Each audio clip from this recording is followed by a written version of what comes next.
What's going on, people? Welcome back. OnlyFacts Sports.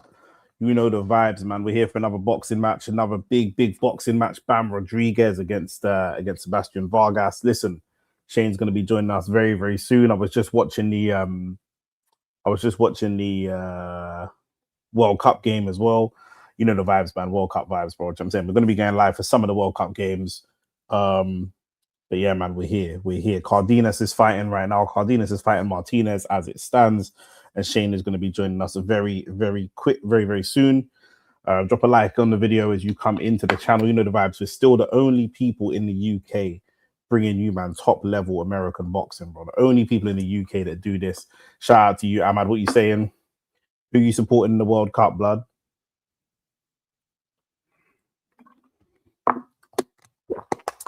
Give the chat a little time to warm up and to marinate, bro. 3 o'clock in the morning. But you know the vibes, man. You know the vibes. Where's Shane? His team stinking the place out. Yeah, bro. Facts. I messaged Shane as well, bro.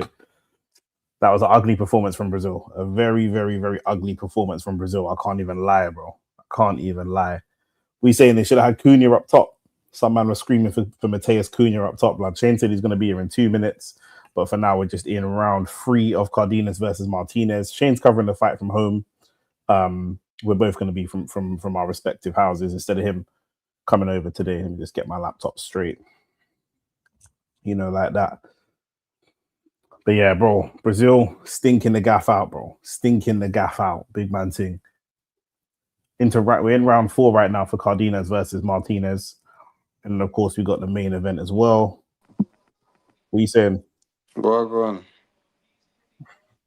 gone for your team, man. The man about asking well gone for your team, bro. Bro, it's early, innit? I didn't say Brazil was going to win it. I just said I want them to win it. If you want to know how football is cooked right now, just watch that Brazil lineup. Igor Thiago as striker. What was weird is that they said that they were going with Igor Thiago as striker because he's better at hold-up play than Cunha, which I'm not sure that he even is. But also, they didn't go long to him anyway. They kept trying to play out, which is where they kept losing the ball in the midfield. So that just didn't even make any sense. It was so crazy because I'm not even going to lie. I was even saying, I was watching the game with my cousin, and I'm like, bro, at some stage, you men are going to have to go route 1, bro. That's what I thought they were going to do from the get-go because they were concerned about getting pressed by Morocco. But Morocco played well still. Morocco just lacking a little bit of quality, but the way they moved the ball was very good. They moved the ball really well. What Morocco lack is what saved flipping Brazil, the individual brilliance, because you deep it. And without that, Vinicius had two moments of greatness, really. Where one, but I don't know how Igor Thiago doesn't score that header. Yeah. And then obviously he scores. Cunha comes off the bench and Cunha tries to give a bit of injection of pace, but for me, obviously they need Neymar. But even if they have Neymar, the problem that they have is that midfield just doesn't have any flipping legs, bro. So even if you have Neymar, and this is why I was saying Neymar ain't better than Rooney, because even if you have Neymar, he doesn't solve the problem. Because what Morocco done is what everybody will do. They just run the ball in the midfield, bro. As soon as we just go man for man like Areola does with Bournemouth, man for man, and then when we have the ball, we're gonna run the ball through the midfield, and no one in the midfield is gonna be able to break that down. I think it was within the first 5 minutes we saw flipping one of the, I can't remember who it was. I think it was the left back for Brazil, and just dive straight into a challenge. But I understood why he done it because none of the midfielders were engaging. It's one of those ones where I'm like, Brazil are gonna have that problem. I literally said it was mad that Paqueta was the 10. When I saw Paqueta as the 10, I was like, bro. I mean, I don't know why he's not gonna be the 10 long term because obviously they're gonna go back to what's it called, isn't it? Neymar when Neymar's fit. But it don't make a difference because off the ball, he's not gonna help you anyway. The off the ball is what is their problem, innit? They ain't got nobody. They ain't got. If a team, if they were to play Spain today, they lose.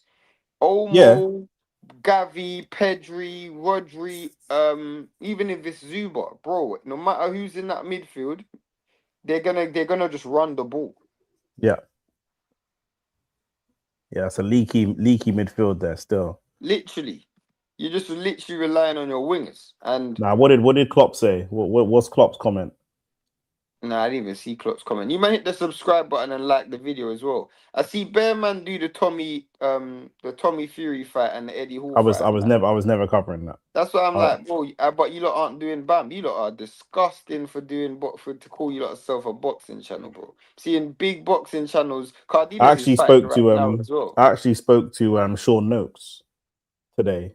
Because he put in his story, he was like, I can't believe that like this is on the zone. Like, what a joke, basically. And he put like a post up saying it's embarrassing. I said they shouldn't even call it, as the chat I got Sean Noakes, so they shouldn't even call it boxing. He said, mate, are you watching this shit now? I said, nah, I'm going live for BAM at 3 a.m. because I watch proper boxing. And he said, mate, this is fucking ridiculous. So That's what I'm like, saying. I'm saying yeah, all of these channels do it, all of these YouTube channels. But I'm like, cool, you can do it, but you just gotta make sure you do the BAM fight, bro. And this is one yeah. of the main reasons why, when people say, "Oh, I was talking to my cousin today. He doesn't watch. We were watching a football game today. You met him before. He's an Arsenal fan. He was Is he the one that comes um, to the studio? nah, that's a Spurs fan. Um Oh. yeah, he was like, "Oh, who's fighting today?" And I was like he's one of the best fighters in the world. He's like, I said, Bam Rodriguez. He said, I've never heard of him. Part of the reason why you ain't ever heard of him is because, bro, man, them rather just cover a load of crap, bro.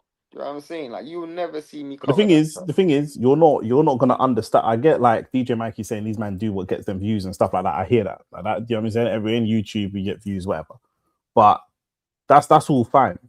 But if you see man like me and Shane talking about boxing, don't ever think that you can come and chat to me about boxing because we're Facts, watching facts. we're watching Cardenas versus Martinez right now, not Cardenas world is kind level, of piecing this dude up still. not world level fight, like, but they really good level boxers. And then obviously we're gonna watch Bam and Vargas, who are top level boxers. And when Bam fights a new A, if he ever fights a new A, then man are gonna go into it, and they're just gonna have generic talking points that they've probably got from the Daily Telegraph or the The Zone or highlights that Malik they Scott watched or the another highlights day. that they've watched, because you man don't actually really watch these people. Do you know what I'm saying? And that's what it is. Boxing is bigger than just, as a channel, I can tell you now the 4 or 5 people that will get us views, blood. Do you know what I'm saying? Canelo is going to get us views. Inoue is going to get us views. AJ Fury will get us views. And that's Ryan Garcia will get us views. And that's probably it, bro. Do you know what I'm saying? In terms of like big views. But the point of the channel is that we cover boxing, bro. Do you know what I'm saying? We cover world Literally. boxing. We're the only people in the UK right now who are live watching this fight. Well, one of the. I mean, I we mean, live can. on YouTube. Live on YouTube. Yeah, yeah, I know what you We're mean, the only UK boxing channel that's but covering it. we could go back to when we done Shaki versus Ford, or Navarrete versus Sugar Nunes, or Raymond Murataya versus Andy Cruz. Andy Cruz. Do you know what I'm saying? Like, at the end of the day, it's the same thing, bro. This is why a And lot for of man. me, This is why a lot of man that want to fight aren't good boxers, I because have to imagine, enjoy what imagine, I'm doing imagine as trying well, to, bro. imagine trying to, imagine if everybody wants to be a football player, that everybody watches Ronaldinho, Messi, and Ronaldo. So where's our Pirlos then? Where's our Scholeses then? Where's our Lampards then? Where's our Virgils then? This is why so many people can't box, blood. Do you know what I'm saying? Because you're only really drawing inspiration from such a narrow pool But you of also fighters. you also tell me that, like, you genuinely don't enjoy what you do, black. Yeah, Because for yeah, me, facts. do you think I want to be awake at this time of night? No, but I want to watch the fight. You know Yeah, what I'm saying? I would be watching this fight anyway, even if I yeah, wasn't live. This just yeah. tells me that most people only go live for things that's gonna make them money, which tells me they would only watch the fight for things that's gonna make money. Whereas, Listen, like, we're live on the 27th for Zayas versus Ennis. If anybody ain't around live for that, you know they're not serious, because that's a fight for 2 belts at 154. 2 men that are not big names that might not do big views, but that is a very significant. This fight is significant with regards to Bam and Inoue being on the collision course, and just how much Bam is kind of adding to his legacy and preparing himself for moving up these weight classes. But Zayas versus Ennis is a very significant fight in world boxing, bro. Do you know what I'm saying? Like, it could shift what we see going forwards in world boxing more than, say, I was gonna say Conor McGregor, Conor Benn, and Ryan Garcia. That's not moving the needle of boxing, but they're probably gonna do more views, but it's not moving the needle of boxing. Do you know what I'm saying? Fury and AJ is gonna do more views, but it's not, it's not moving the needle of boxing. Like, we care about boxing first, bro. Every time we criticize someone, people comment on our videos and say, "Oh, you must be a fan of the other guy." Bro, we're not a fan. Like, I'll tell you the fighters that we're fans of, bro. Do you know what I'm saying? I could tell you I'm a fan of Beterbiev, and I would say Shane is a fan of Devin and Shakur, but that don't mean that there's videos, there's no real videos of me criticizing Beterbiev, to be fair, because nothing to criticize him for. But there's videos on the channel of Shane criticizing Shakur and Devin. So it's not this ain't football. Literally. It's not just a generic fan base thing. That's not how it works, bro. Do you know what I'm saying? Then we're going to be live for Mason versus Cordina. Get another great fight, bro. If man are not live for that, bro, if man are not talking about these fights, bro, what are we even doing here, bro? Do you know what I'm saying? Joshua versus Prenga, a lot of people are going to be live for that. And on the same night, we've got Australian boxing, Spence versus Zoo. Another big fight, bro. You know what I'm saying? If man are not there for these fights, there's talk of Charlo versus Spence on the, like, man have got to really be there for these moments, bro. This is boxing, bro. This is what boxing's all about. You know what I'm saying? Actually, it ain't the same Cardenas, is it? It is the same Cardenas. It's not the same Cardenas. No. I was about to say, like, regardless, he looks like he's winning the fight. Man. We saying F-Tech, so we saying, man, still feeling like a champion. The thing is, yeah, Martinez is actually supposed to be a decent fighter, like, in terms of prospects and that. Like, he's supposed to be someone who they highly tout moving forward. Klopp took aim at the World Cup hydration breaks, calling them nothing more than a gilded cage built for sponsors that ruin the natural rhythm and flow of the matches. No, I think that's unfair. Necessary still. Yeah, that's unfair. In the humidity, bro. Klopp's hair would be falling off in that humidity, bro. So I do think there's a lot of criticism that could be levied at this World Cup. Me and Lex were talking. And that's not one of them. Lex. I thought you said X. I'm like, nah, me and Lex were talking about just the general commercialization of it, some of the things that he's not really a fan of, etc. But bro, what I'm afraid of, bro, is the winning ceremony, bro. I'm afraid of that. You're gonna hear like American national anthem. They're gonna roll out the red carpet because Donald Trump's supposed to be handing the winner the World Cup. He will be, yeah, he will be, yeah. So I want Iran to win. Iran to win. Yeah, I hear that. Still. Iran or Haiti, blood. Iran or Haiti. Yeah, no, just for bats, I want Iran to win it. But say for Haiti, remember he spread lies about Haiti, saying that they eat people dogs. Yeah, he did it. Yeah. One of the two still. Yeah. One of the two, bunny. Give it to one of them. You man deserve more subs and followers. Not gonna lie, a lot of frauds don't know boxing making content. Yo, we don't mind, bro. Like, we knew when we come into this thing, yeah. You got to see with us, yeah, DJ Mikey. Like, we talk. Well, when I say we talk a lot of shit, yeah, we don't talk shit, but like, even like we talk about the stuff that other people are not going to talk about. But I'll be honest, like, there's a channel that I like, yeah. Proper Boxing is a channel that I really like. Like the stuff, like he does things in a kind of London geezery, bantery type of way, yeah. But like when it comes to a topic, a serious thing, he'll be like, "Oh, Big Baby Miller." Well, he's probably got half the pharmacy up his ass. But anyway, moving on, and then he'll just move on. He'll touch on it, so you know he knows what he's talking about, but he'll just move on. He ain't really trying to get into the details of the stuff. And then even when I watched his last video, he was promoting. He's got to deal with DAZN. He wasn't promoting BAM. He said, anyway, use my code below to watch Tommy Fury versus Eddie Hall and all the rest of it. And I was just like, I'm not promoting that, bro. I'm not promoting that. I'm not promoting that. You can't pay me money to promote that. Like, you also got to understand, this is probably one of the most important things, bro. On a big and serious level, on a life level, yeah, a lot of these men outside of YouTube, these men don't actually have skills to do anything else in life. So they'll just sell themselves just to make money. I'll be real with you. Me and Nick, and without like being too like we've equipped ourselves with skills where even if we didn't do YouTube, it's not like we're gonna go hungry. The way a lot of these men are behaving, is fam. There's a lot of men who are scrubs and they were at the job center and then they did YouTube, and that's their life. Do you know what I'm saying? Like, so they have to like when Nick says like Max Kellerman was in the unemployment line. Like he genuinely was. So now he's not unemployed anymore. He's gonna say what he has to say, fam. Not only that, bro. He's just come off unemployment, bro. So he knows what it feels like to be hungry, blood. Do you know what I'm Literally. saying? Like that. So that's what it is. You know who gives Shakur problems? That black Japanese brother that fought Russell. Oh yeah, that guy was a good fighter, but I don't know what. Yeah, he's actually not. He's half Hmm. Ghanaian, half Japanese. I want to know how his mom and dad met, but There's a lot of black um, men in Japan. Not a lot, but there's quite a few. yeah, that you actually look good. Still, I'm not even gonna lie. My boxing knowledge became elite because of you two. I watch these matches you guys watch live. I talk my boxing fan friends, and they don't know as much as I do now. I'll Geez, be real though. I'll shout out to be real fanboy. though. Be elite boxing knowledge. You can't really give that to yourself. Someone has to give that to you. But I hear you still respect I used it. to watch boxing before. After I start watching you guys, I got a lot more knowledge from this channel. Yeah, appreciate it, man. Appreciate it. That's what we're trying to do, bro.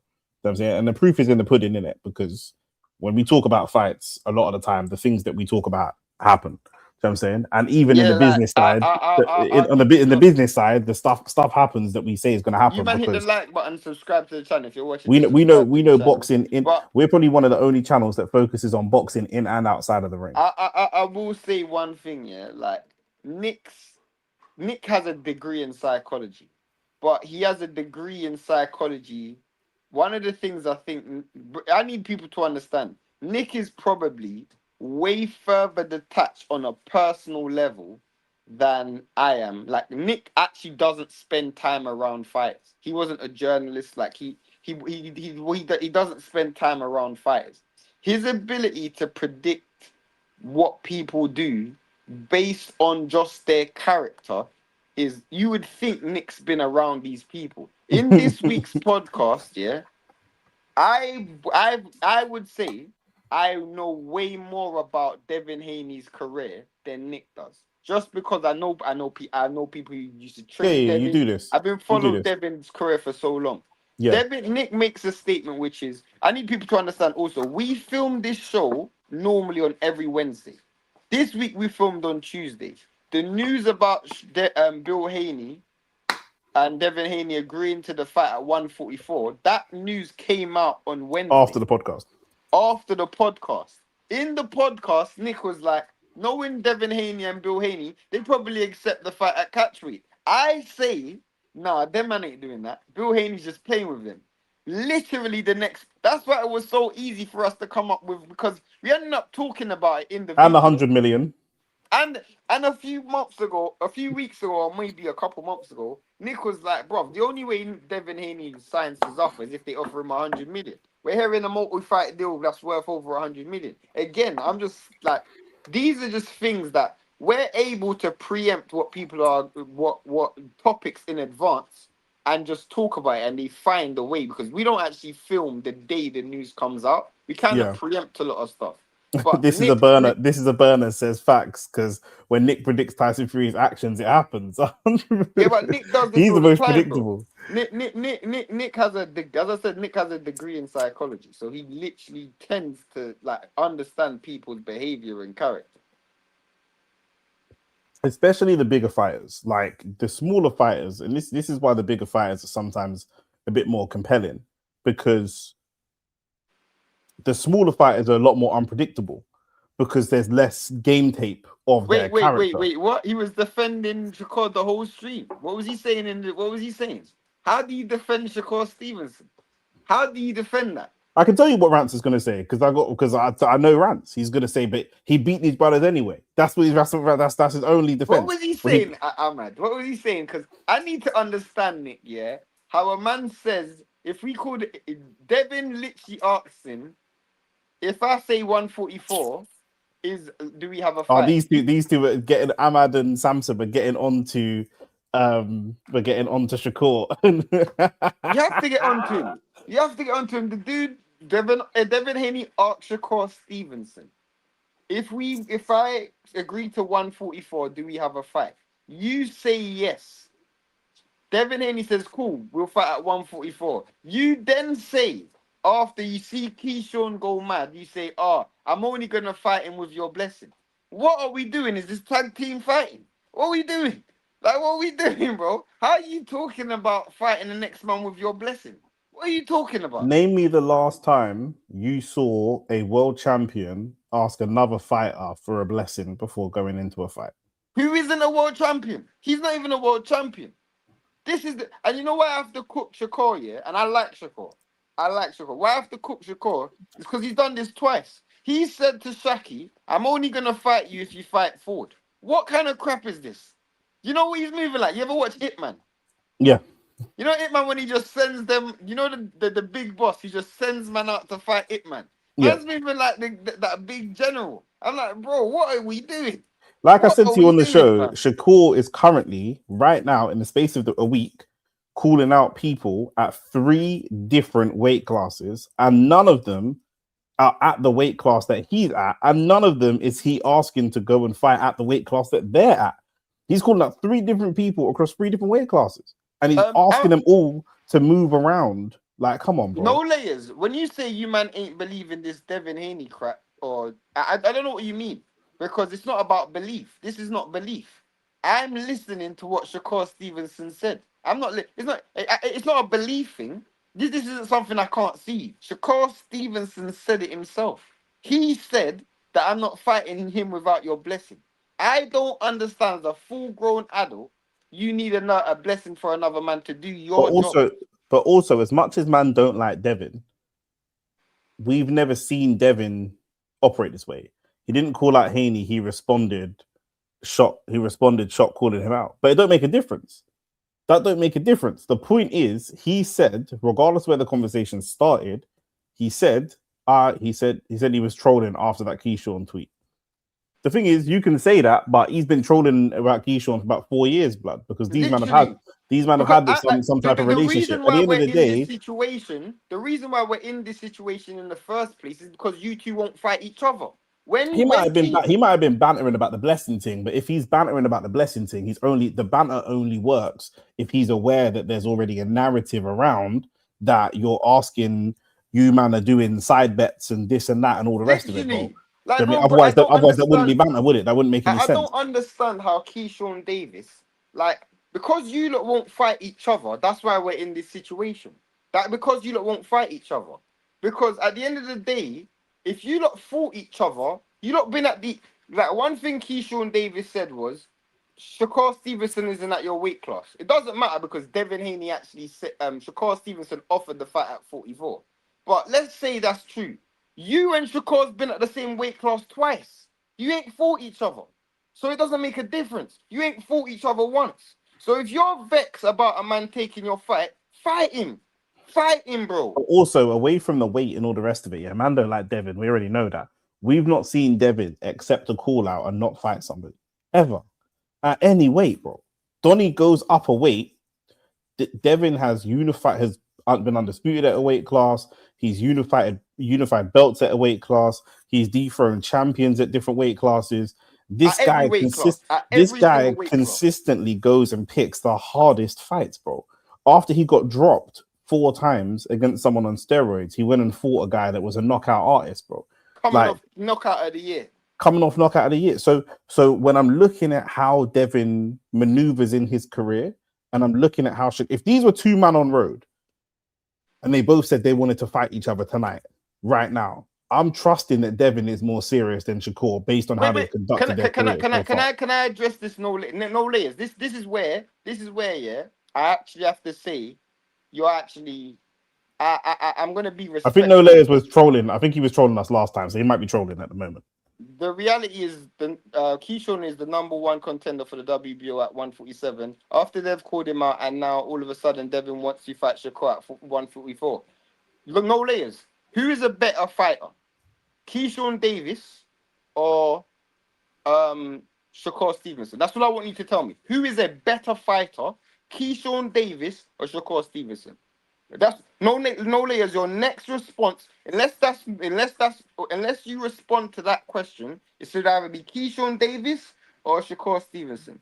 And truth teller Maxwell just made a great point. He said Keyshawn was also Shakur's mandatory at 140. In my opinion, it's Shakur. So if you're saying it's Shakur, Nick, have you ever been in your life? You're an Arsenal fan. Have you ever said to yourself, you know what? I don't want to win the Champions League. I want to win the Europa League. Shakur Stevenson's a better fighter. So why am I going to want to fight a worse fighter? if this dude's offered me the fight at 44, why am I not going to take the fight against the better fighter? The What are better you talking fighter, about? the better fighter, more legacy and more money. And more That tick. yeah, literally. Because the Keyshawn reality, Davis the is a reality is, one-weight world champion who's never won who's never, ever, ever. He's never literally he's never beaten an elite or pound for pound fighter. Never. What are we talking about, bro? I think Devin will to make a strong eventually argument, he's never been the number one guy at any division. literally. I can make the argument. I can say I think Devin will fight Keyshawn, but that's not the point. Why are you as a fan? You're a boxing fan. So remove the fact that I'm a Devin Haney fan. Remove the fact that you like Shakur. Remove everything. I want to see the best fight the best. And by your logic, you've just told me Shakur's better than Keyshawn. So obviously you don't want to see the best fight the best then. You just told me that. Nick, did I make that up? Did I make that up? No. He just told, no layers just said that Keyshawn Davis is not better than Shakur. So if you want to see the best versus the best, how do you want to see Keyshawn get the fight before Shakur? Does that make sense? No. He said he'll fight at 44. What are you talking about, bro? He said 144. But also, if that's the case, what you're saying, cool, that's fine. But then why do you keep talking about Devin, bro? Just let it go then. Devin's moved from 140 to 147. You fought Tio at 140. You feel like that's as far as your weight can go. That's fine. I'm at 147. I'm knocking down heavyweight, not heavyweight. I'm knocking down knockout artists and power punchers at 147. I'm on a collision course to fight Ryan Garcia in a rematch at 140. Why are you tweeting me? You're at 140. Shakur Stevenson, we can nail Devin down. The reason is we can nail Devin down and say, why aren't you fighting the rematch against Ryan? Why aren't you fighting this person? Why aren't you fighting that person? The reason we can do that is because Devin's weight class is what? 147 pounds. What is Shakur's weight class? We don't know. We don't know. So we can't look at Shakur and say, well, why aren't you fighting X? Or why aren't you fighting Y? Or why aren't you fighting A? Or why aren't you fighting B? Because we don't know. He's talking to fighters at 147 and fighters at 140 and fighters at 135. And fighters at 130. And fighters at 130. You're talking to people at 4 different weight classes. You walked into the ring to confront someone who's fighting at 130 pounds. You walked into the ring. You walked this not Twitter, not something you can pass off as banter and say he didn't really mean it or all the whatever excuses you man give this guy. He walked it. Shaki beat his boy and he walked into the ring to confront him. And Shaki just fought 130 pounds. But you're fighting but your last fight was T at 140. You also went face to face with the dude that fought at 156 or 154. What weight class did this comment is gayer than gay porn, bro. I'm just watching a man sucking dick on my YouTube channel for no reason, bro. Do you know what I'm saying? I don't want to see this. I don't want to see this, bro. I don't want to see this, bro. Bro, all right, cool. Let me ask you a question, bro. You know what, no layers? You're actually sick, bro. You're actually sick. You know why you're sick? You're like, when I mean sick, I don't mean sick as in good. I mean sick as in you need to go to hospital. Because, bro, levels, yeah, I actually don't understand how you're telling me you're a boxing fan, but you don't want to see the best fight the best, bro. The best fight the best is Devin Haney versus Shakur Stevenson. Do I want to see Devin Haney versus Keyshawn? I do. But it's not a better fight than Devin versus Shakur. And you know that as well. Because if you didn't, you would have said that Keyshawn's better than Shakur. Devin Haney is... Or you would say it's a better fight because they're naturally closer in body size. No, you can't say that. Hold on. You know why you can't say that? Hold on. Before we get to that, before we get that, yeah, but people say it's a big 140. People say it's big 140. Fine. That's fine. But then tell your boy Shakur to stop talking about Devin. Then tell your boy Shakur to stop talking about Devin. Then Devin can fight Keyshawn, and Devin can fight Keyshawn, and then he can fight the rematch against Ryan, and then he can move on with his life and try to unify. No, but the issue that we have is there's a narrative around Keyshawn Davis. By the way, hit the like button, subscribe to the channel. Everybody watching, hit the subscribe button right now. But there's a narrative that, by the way, did Martinez win the fight? Looks like he did, yeah. Martinez beat Cardenas, but yeah, it was a really good fight. And there were times that Cardenas was piecing him up, but there were times that Martinez was piecing him up as well. It was a very close fight. The problem that we have is Shakur Stevenson, in 2 occasions with Shaki and with Devin, has literally said, "I am only gonna fight." He said he's only fighting Devin with Keyshawn's blessing. If he's trolling or not, I don't even care. The reason why I don't believe it's trolling because you have precedent. Because you said you're only fighting Oshaki unless he fights Ford.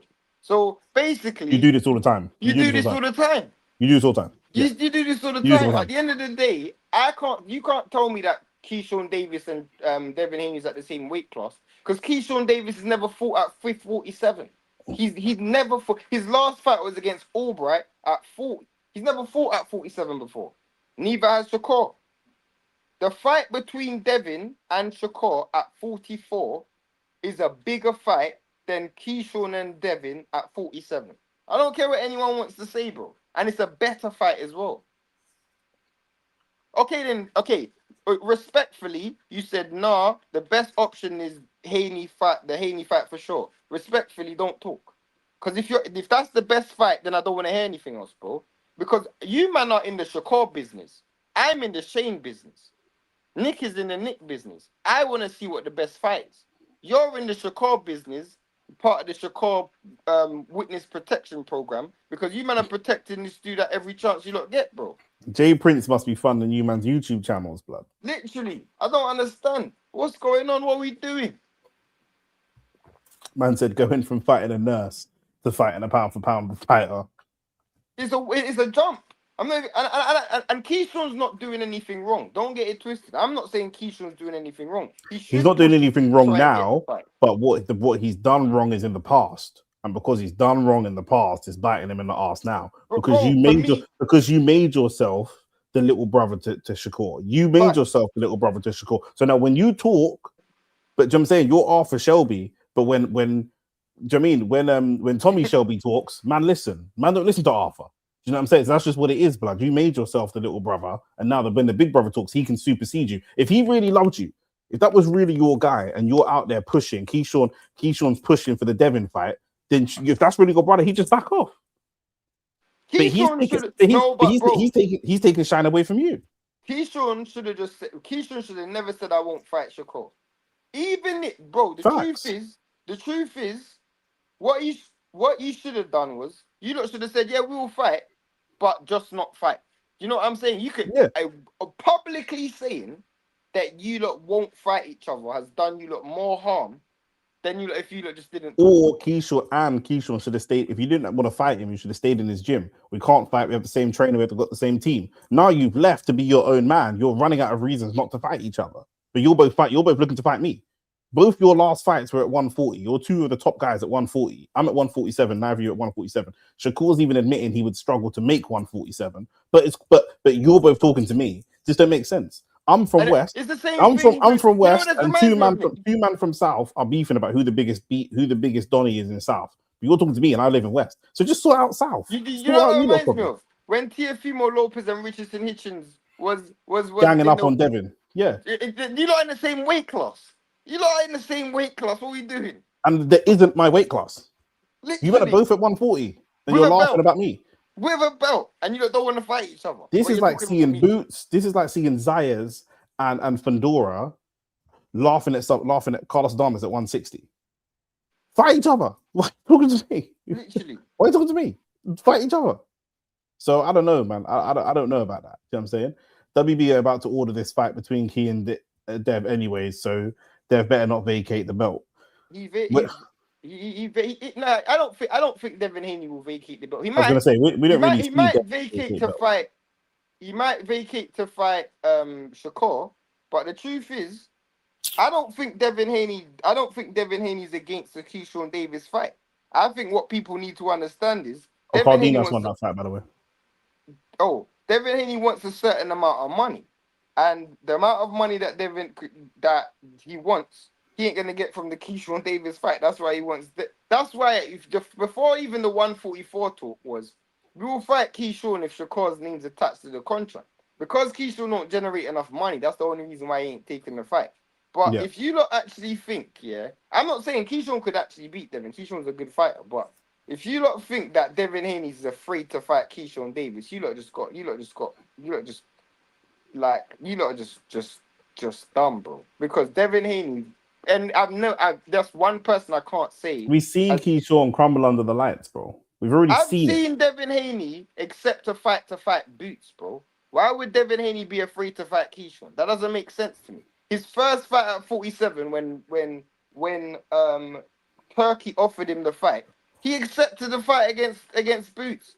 Even Eddie Hearn agreed with that. Eddie Hearn said that, yeah, the fight was at 47, but we won it at 54. And Devin said, I've never fought at 47, much less 54. So this dude's willing to fight Boots. Why would he be afraid to fight Keyshawn? Does that make sense? I don't know why people think he's afraid. I honestly don't I know. would say Shakur is more afraid to fight Devin than anything. Shakur is more afraid to fight Devin. That's what I would say. Shakur is the only person in history I've ever seen get a fight offered to him at 25%, ask for 50%, then ask the WBC to order the fight so he can get a 25% split anyway. I've never heard of that in my life. He went to the WBC to get the fight ordered. And if the fight goes to purse bid, he would have got 25% anyway. What are you doing? Man joined the union to not even get a pay rise. It don't make no sense. What are we doing? Literally. What Don't are we make no doing? sense. What are we doing, bro? It don't make no sense. I've never seen this in my life, bro. I've never seen that.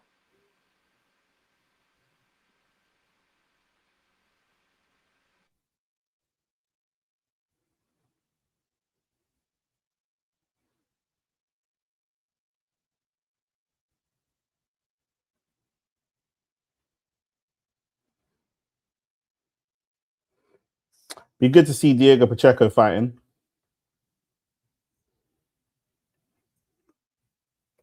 Because I feel like he needs to build his name up.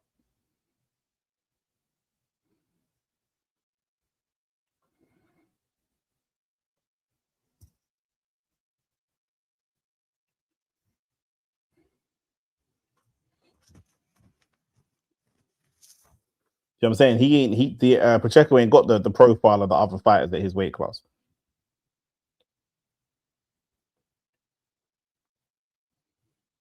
Shane, you frozen?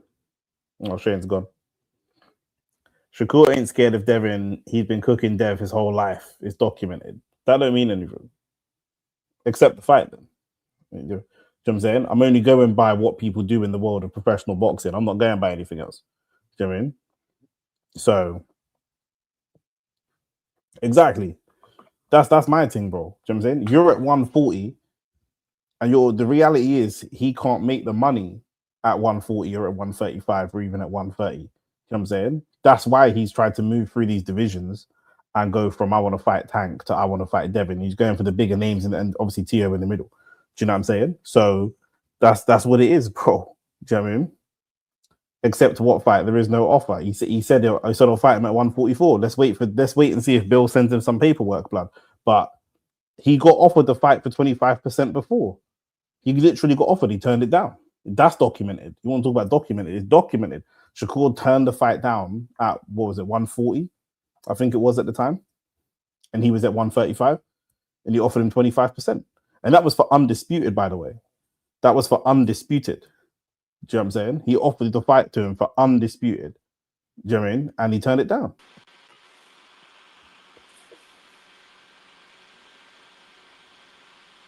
Shakur turned the fight down for undisputed, bro. At that time, for 25%.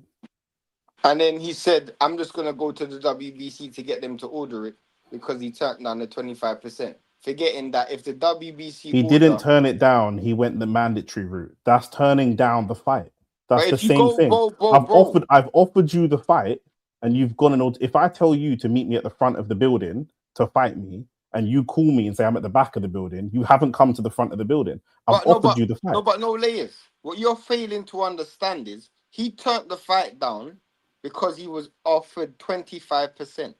Go into Google right now and go. Yeah, you don't take my word. No. He didn't turn the fight down because he was offered 25%. He turned the fight down because he didn't want the fight.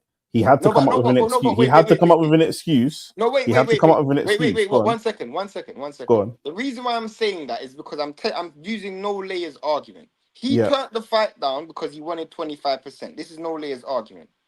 So he went down the mandatory route for the WBC to order the fight. Now, if a WBC order a fight and we fail to negotiate a percentage, it goes to purse bid. And guess what? the mandatory challenger gets in a purse bid. 25%. So why would you go down the mandatory route to get the same percentage that you're already being offered? You can go on Google right now and search it. So go on the WBC website. It's right there right now. What If does it a was mandatory anybody else, challenger if it get? was anybody else and not Shakur, because people hold Shakur in this rarefied atmosphere, if it was anybody else, people would say that was ducking. Of course. People would say You that man was hit the ducking. like button, subscribe to the You channel. tell me, I'll pay you 10 grand to fight me. And I say, no, I'm not fighting you for 10 grand. I'm only fighting you if you pay me 5 grand before and 5 grand after. Okay, so 10 grand. That's what I just said. That's what I just said. The reason why Devin Haney moved up was because he was offered a fight for more money and a new weight class against a world champion. But not just that, bro. If I'm Devin Haney and I've offered you the fight for 25%, the route that you're talking about, I'm going to go the mandatory route and go to you're wasting time. You're wasting time. We're going to be back to the same point of 25%. I'm not waiting for you. I'm moving on with my career. Shakur's career. He's expecting or wanting his career to be defined by a win over Tank, which never happened, and a win over Devin, which may never happen. Outside of that, his resume is still quite flat. He's talented. We know he's talented, but we're waiting to see the big fights. You man are allowing his talent to not have to show us the big fights. And when he's been offered the big fights, he hasn't taken them. That's what it is. I criticize Buatsi for not taking the million against Bivol, and I think he would have lost that fight. You know what I'm saying? Nah, that's the excuses for Dev, bro. I ain't hearing that. You don't have to hear it. You know what I'm saying? You don't have to hear it. You can watch another channel. But I'm telling you, if Devin Haney's youngest undisputed champion of all time. You know what I'm saying? He's not afraid. He went and fought Loma. He went and fought George Kambosos in Australia. There's nothing in his career that tells me Devin Haney's never been offered a fight and turned it down. Devin Haney's never been offered a fight and turned it down.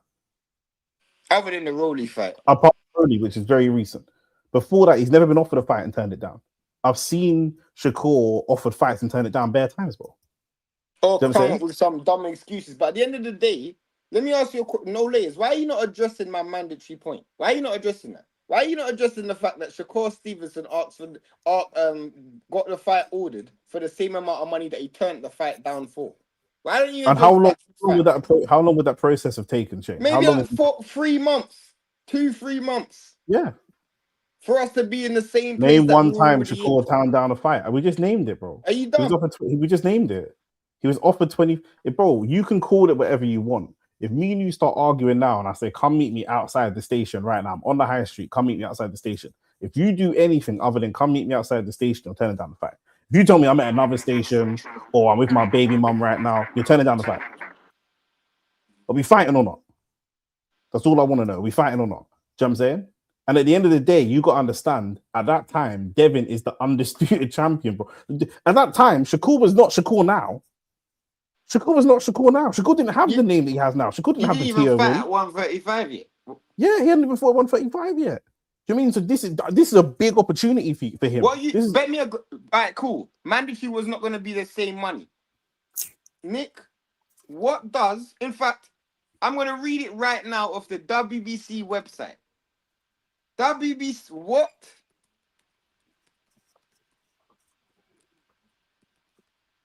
I don't know if Shakur turned down the Tank fight or not. No, he didn't. I don't think he did. I think Tank turned down the opportunity to fight Shakur.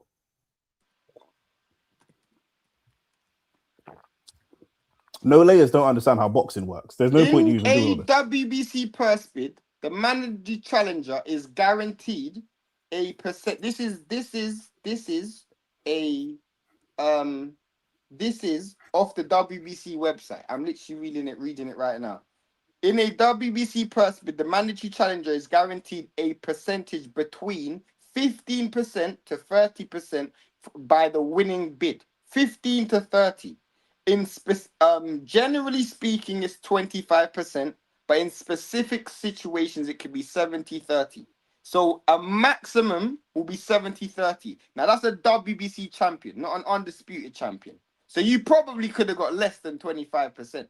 So I'm just reading that. So but you also, could have got 20. the fight before that, he wouldn't have been making very much money.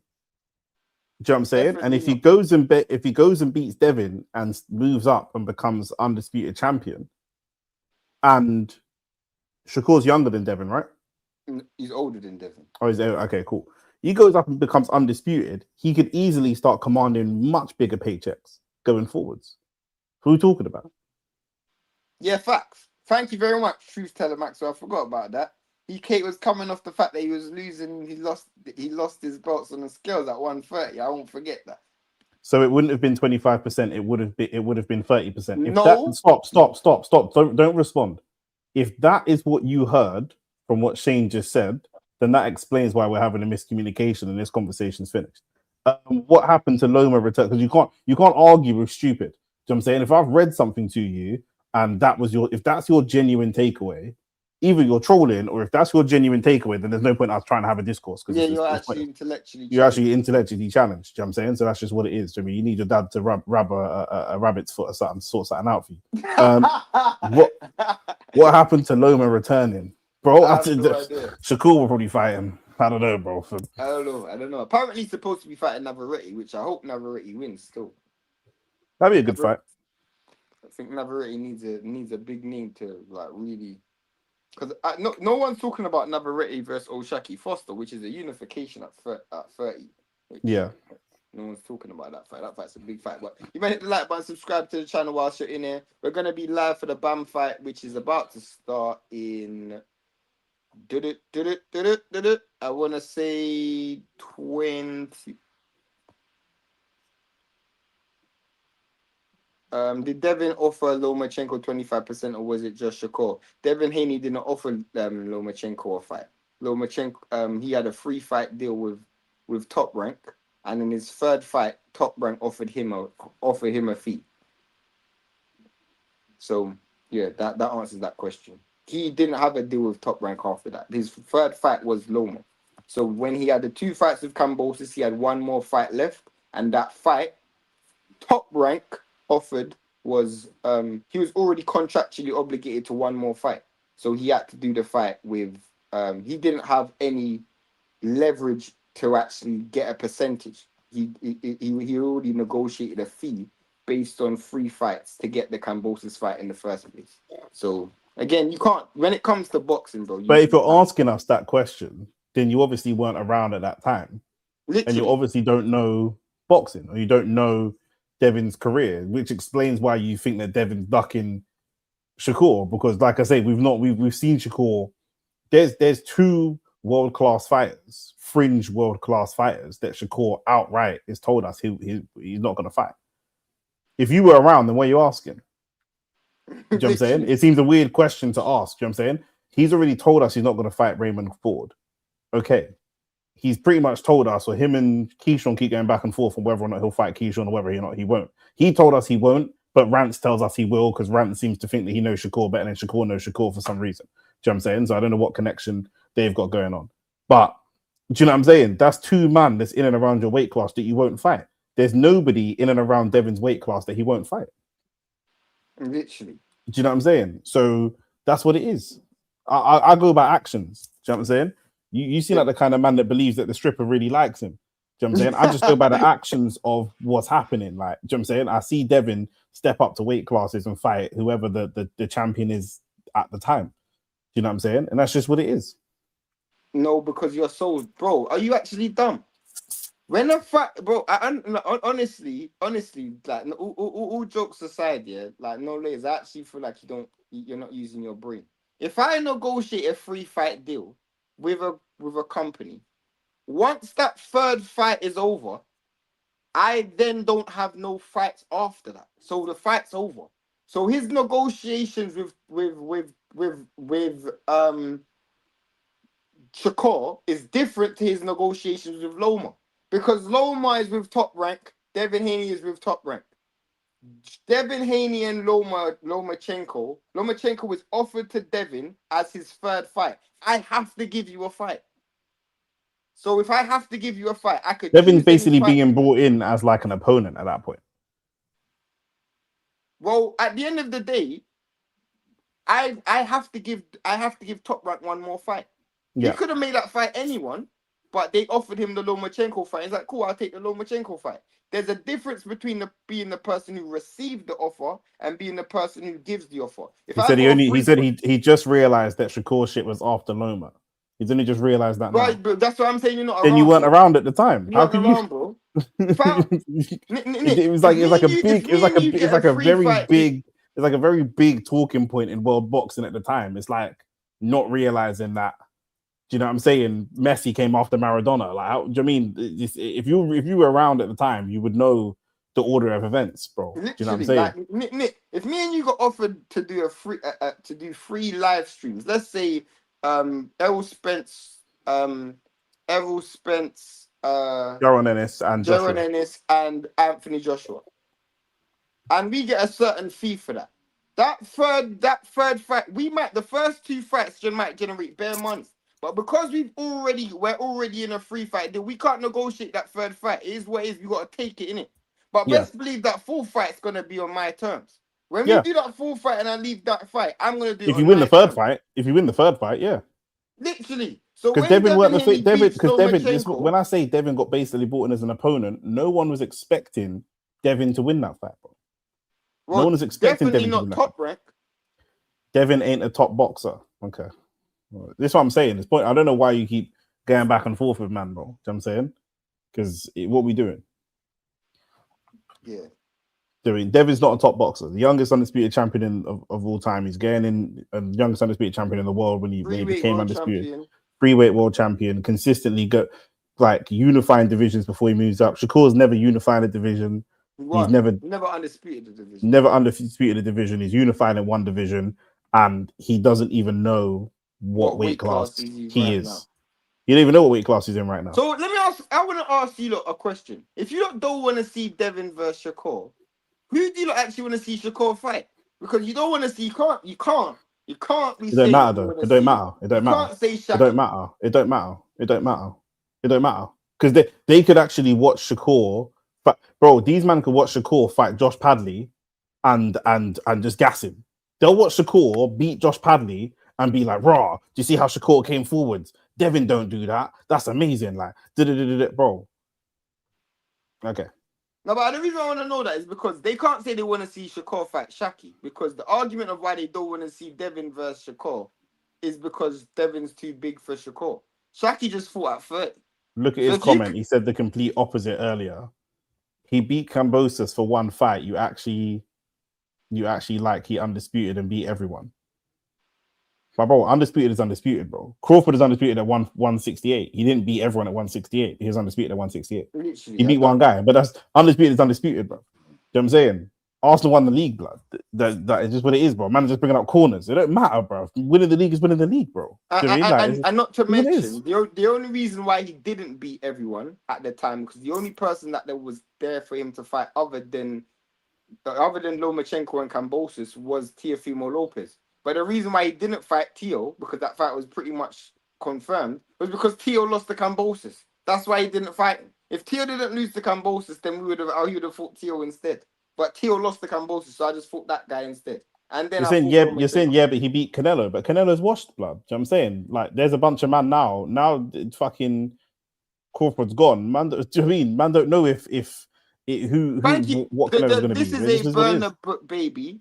Honestly, I love the fact that you said that. You, mate, I don't know if I've seen you before, but hit the subscribe button if I haven't.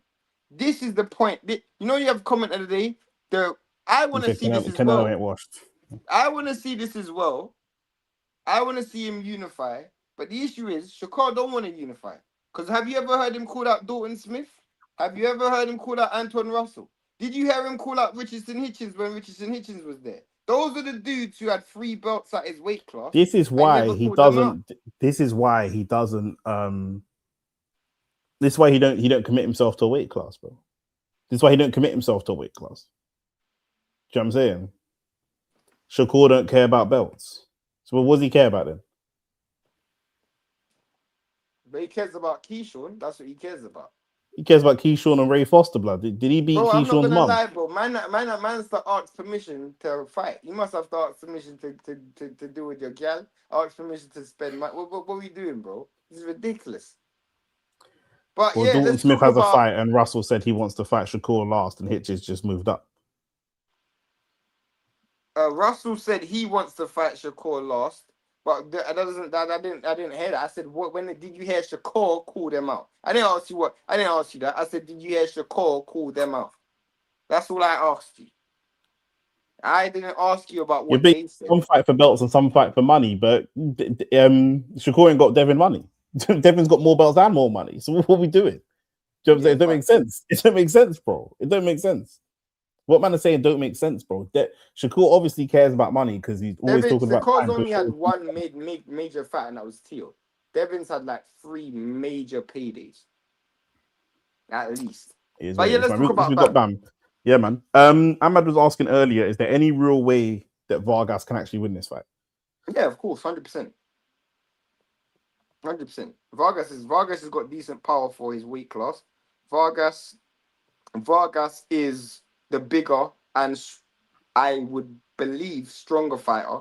He definitely is the bigger fighter, and you'll be able to see that in the fight. You will see that.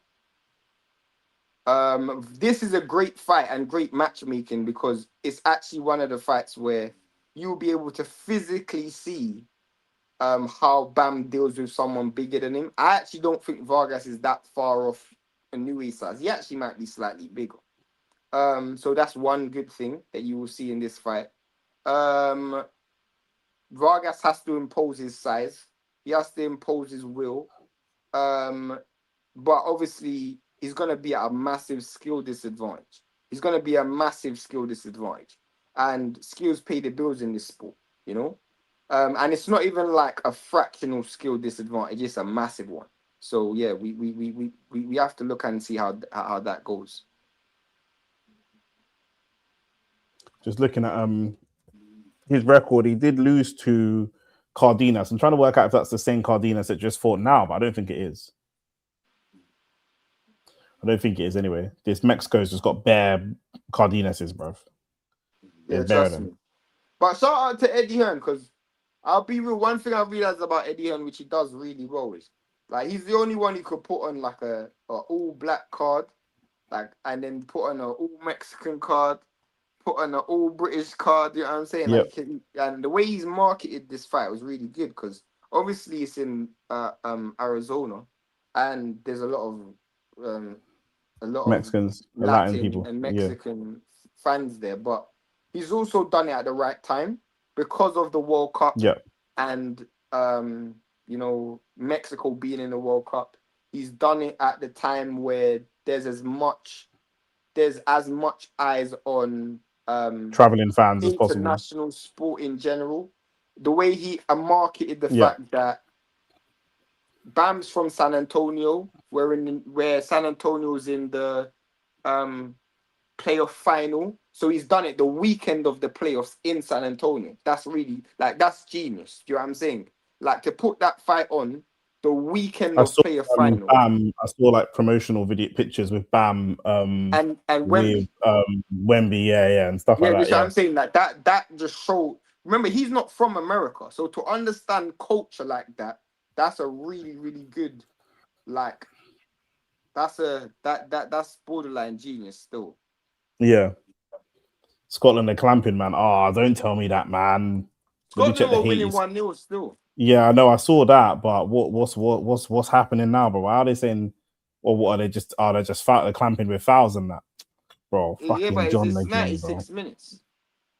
This is what I'm saying about Bam. Like, I mean, same thing we spoke about with Devin. Bam, this is his first fight at 118, and he's fighting a world champion, bro. This is what we're talking about, bro. Do you know what I'm saying? I know I could use Josh Padley to attack Shakur. Josh Padley was brought in as an opponent, innit? Who was he supposed to fight? But was it Floyd Schofield? And Schofield wasn't a world champion at that time, was he? He still ain't a world champion now. So again, I'll be real. Not to belabor the point, but man, yeah, bro. I'm saying, like, real. Shakur Stevenson's resume at 135 stinks, bro. His resume at 135 stinks, bro. It absolutely stinks, bro. His best fight at 135 is Zepeda, and Zepeda's never been a world champion either. Like, his resume at 135 stinks. Yeah, he did. And you gotta give him the utmost credit for fighting Teofimo Lopez. And I'm not saying that sarcastically. I But give him the also, utmost. I give him who the said something utmost about credit Tio? for that. Huh? Yeah, but that's not. You're talking about fighting Tio, no layers. The comment Shane made. You have a problem in your brain with word association. The comment that Shane made was his resume stinks at 135. He fought Tio at 140. So that's irrelevant to what we're discussing. He fought 1, 2, 3, 4, 5 fights at 135. Do you know what I'm saying? Yoshino, Los Santos, Artem, Padley, and Zepeda. And even if we take out Padley and put in Floyd Schofield there, it don't look much better. Do you know what I'm saying? And that's that. Do you know what I mean? Zepeda is his best win at 135. And I was gonna say the same thing. Zepeda's fighting Roach next. And if Zepeda fights Roach and loses, then that even ages even worse. So that's just what it is. Bam doesn't make a fight boring like Bivol, right? Nah, absolutely not. I mean, I don't think that Bivol is typically a boring fighter for me. I like the way that Bivol fights, but his last fight was boring, but he's coming off of 18 months of ring rust. So I think that would be why. But Bam could go down as the GOAT. We spoke about this before. Bam could clock boxing. He could complete boxing by 25, 26 years old. Do you know what I'm saying? And again, if you look at how he's moving through the divisions, this is his first fight at 118. He's immediately going in and fighting the WBA world champion. Potentially, if he could win this fight, I would love to see a fight. I would love to see him unify. Now, Nick, you said Bam fight a champion at 118 in his first fight, and said Shakur and Padley. I'm saying Shakur fought Tio in his first fight. Yeah, that's true. That's the one kind of impressive thing that he's done, bro, in my opinion. I mean, I've seen Devin do that on multiple occasions, and I've seen Shakur do it once. And for some reason, Shakur gets a lot more credit for doing something once that Devin's done a bunch of times. But I'm wondering if Bam can win this. Could they make a world unification fight? Because another world champion at 118 is Inoue's brother, Takuma Inoue. So I wonder if that's the direction that they'll look to go in. I think Bam should still fight Nakatani. As in before or after he fights Inoue. Do you know what I'm saying? Because Inoue is going to be the fight. If he can move up to 122, that's going to be the fight. Do you know what I'm saying? That's going to be the one. I mean, for casuals, I like Bivol's style too. Takuma versus Bam would be elite. That's what I'm saying. Yeah, that's what I'm saying. I think maybe he fights Nakatani before. Do you know what I mean? I don't know if going up, stepping up in weight to fight a champion in Vargas is a big challenge. Stepping up in weight to fight a champion in Inoue at a brand new weight class, I don't know that I recommend that at the first fight in the division. So maybe Nakatani is something to get acclimatized to that division before an Inoue fight. But then I don't know if that's too much of a banana skin. Maybe you just want to go for that money fight straight away in case the worst comes to the worst. Do you know what I'm saying? But they want that Inoue fight too bad. There needs to be some patience though, because we've got to see how Bam moves through the divisions. Because like I say, he's going to be peak. Takuma isn't Bam level though. Takuma's a world champion. He's not Bam's level, but Bam's coming up in weight class, bro. Bam's a 115. He's coming up to 118. And I think if you, to maximize the money of the Inoue fight, what would be good is if he fights the other Inoue. So in Japan, everybody would know who Bam is. Naoya Inoue is obviously the GOAT of Japanese boxing. I have to move my phone because you know where it is, yeah? My phone is literally buying something that's literally heating it. So it's hot, bro. So it just keeps overheating every time. I was saying if he wins this fight, Bam, would you look at maybe a unification against the other Inoue? Because that would send a big statement, and then Bam will be super known when he steps up to go and fight. Well, that's a good idea. Because Inoue is a world champion, and I'm not saying he's not his level, but I'm like, bro, levels. I hear you, but that's a world champion, bro. That's sending a big statement. I think Bam needs to understand that time is on his side. So having one or two fights before the Inoue fight is actually in his best interest. So if you are going with that mindset, then who would be the one or two fights that you can get to acclimatize to either 118 and then go again, or 120? 122. Inoue, and then somebody said Nakatani. Someone said he should fight Nakatani after, but I don't know if a Nakatani is before. I think if you go Inoue, Nakatani, Inoue, that's a great path. I think the Nakatani fight might be a bit difficult to make because I actually think that they're gonna try and make. If Inoue is not fighting Bam next, then I think Inoue is gonna look at the Nakatani rematch. Samson said, didn't someone fight Donaire for the WBA recently though? Maybe I don't know. I don't know. Maybe. Not that I remember. I'm not gonna lie to you. I don't know. Don't know. If they did, I didn't watch that fight. I'm not even gonna lie to you. Nakatani, yeah, that's a good point. Like I say, Nakatani's a banana skin, isn't it? Do you know what I'm saying? That could be a difficult fight, but I just think stepping up in weight to fight Vargas is different to stepping up in weight to fight Inoue in the first fight. I actually think the Nakatani fight's easier work, so much easier than Inoue is. Like, I think Nakatani is more tailor made for his style. I think Inoue is going to be difficult because Inoue is going to touch him with stuff early. Bam can get overzealous and his enthusiasm can get taken advantage of. But only people who look to impose themselves and impose their will can do that. Nakatani don't really do that. I think Nakatani might have confidence problems because he doesn't believe in himself as much as he should. And he don't like the big lights either. What are we looking at? What are we looking at Bam for? Obviously, does the power translate up? Cool. What else are we looking at? I want to know the footwork, the style. It's more about mentality. You know, because there's going to be so much noise about impressing, so much noise about Inoue. How well is his temperament? How good does he just go out there and put on a performance, or does he get brought into the crowd? Those are the questions that I would ask. To avoid that Nakatani thing that we saw against Inoue, where he looked like in the first half of the fight he was drowning a little bit. Came back in the second half of the fight, but I'm saying under the lights, you just want to know that Bam can still deliver at all levels, basically. Facts. Because what's Bam's biggest night? But also not distracted. Because what's Bam's biggest night so far? Do you know what I'm saying? Estrada, by far. The Estrada fight, by far. And that was in Phoenix. That was at home. Do you know what I'm saying? So it was Mexican. The independence. issue was if he had fought Sonny Edwards in the UK, that would have been the closest he would have ever come to that. We're about to start, by the way. Yeah, no, I'm looking at it. That experience of going abroad because they're talking about the new Bam fight in Japan. Yeah, of course. This is why I'd like to see him get some experience of fighting over there. We're into the fight now. Yeah, definitely. If he can go and fight Inoue's brother in Japan, yeah, I think I'm slightly behind you in what I'm watching because you're watching it straight off the rip. What are you not watching on the zone? Yeah, there's a long story about that. I say no more. Already, Vargas is bigger, but he's not as big as I thought. He's bigger. He's bigger, and not only is he bigger, he looks rangier straight away. Look at the size of his arms and the length of his arms.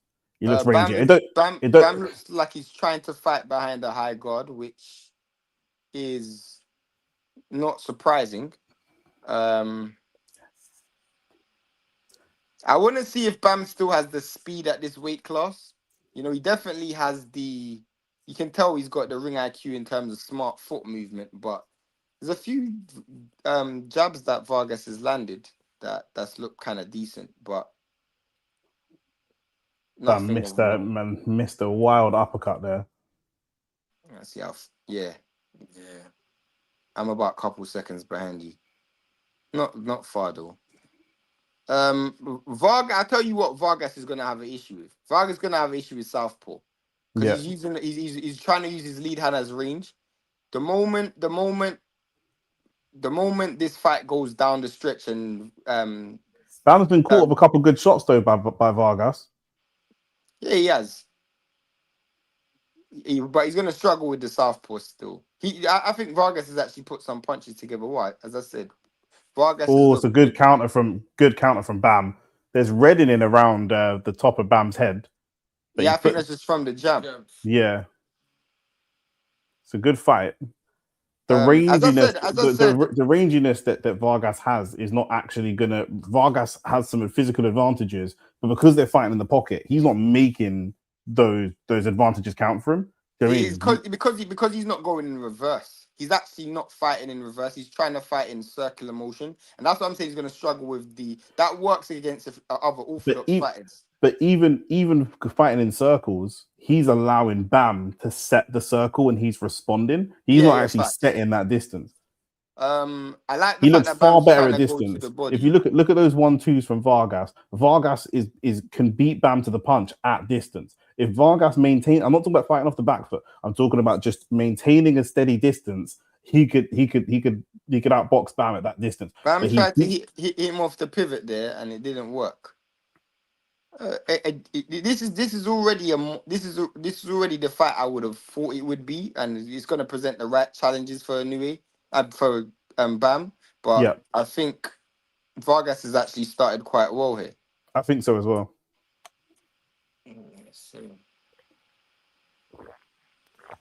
Yeah, Vargas has started quite well here.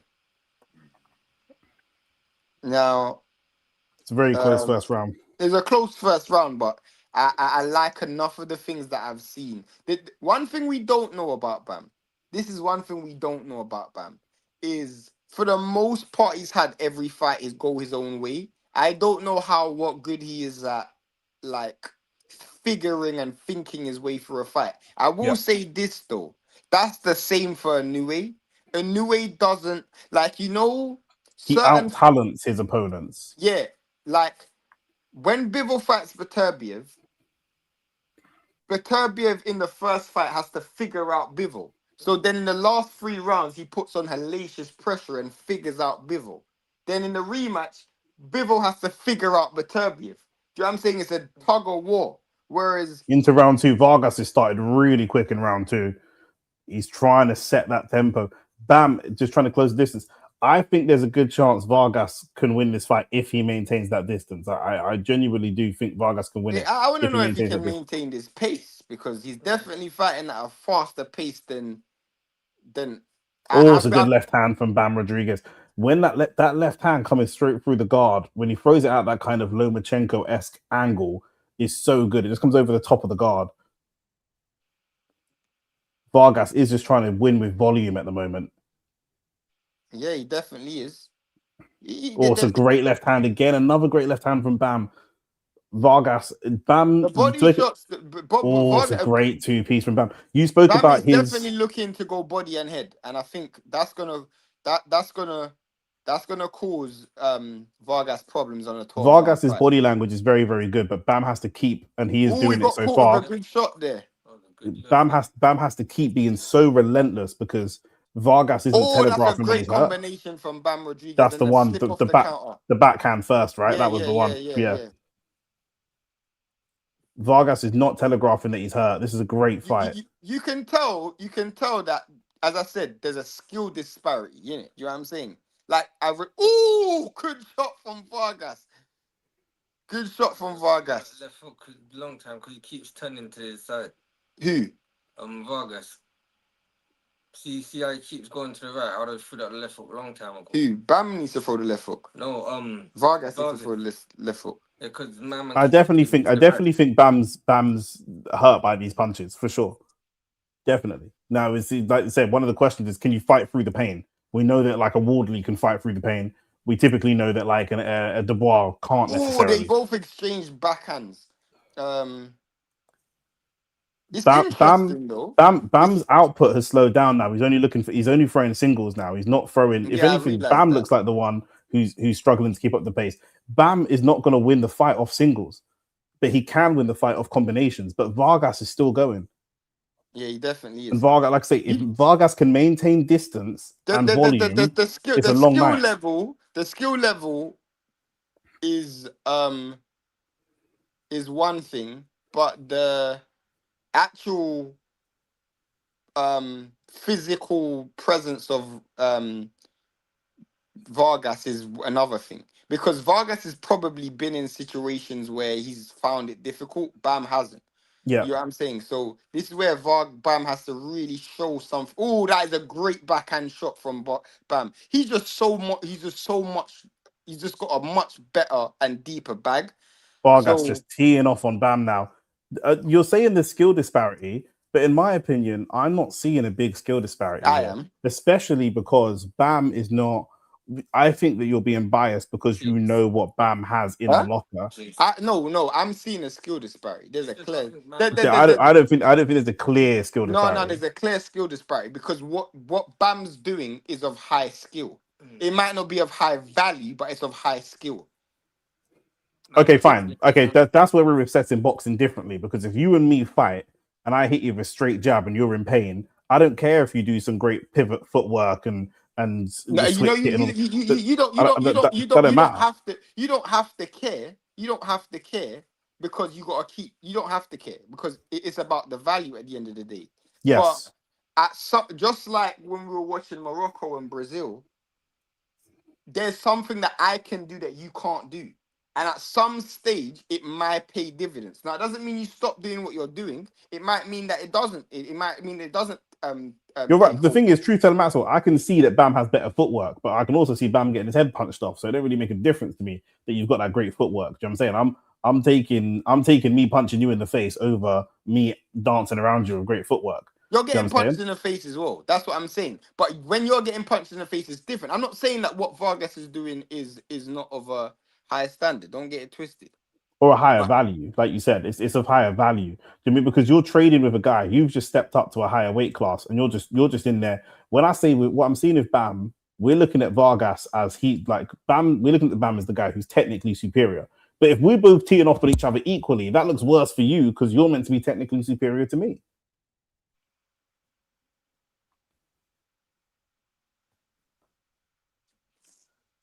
Like I said, Vargas has great body language. I think he's affected by the shots, but he's not showing it. And I think that his great body language has made Bam stop putting those shots together to the point that Bam's now looking for single shots. But I think that he was being affected by the combination punches of Bam Rodriguez, and he should stick with it because it will break him down. He could be breaking down in ways that we can't physically see. But I do think that Bam's confidence has been rocked a little bit because he's now just looking for singles. He's sitting in the chest and he's teeing off on big power shots. And that's just sapping energy. I don't like what I'm seeing from Bam Rodriguez in this third round. For me.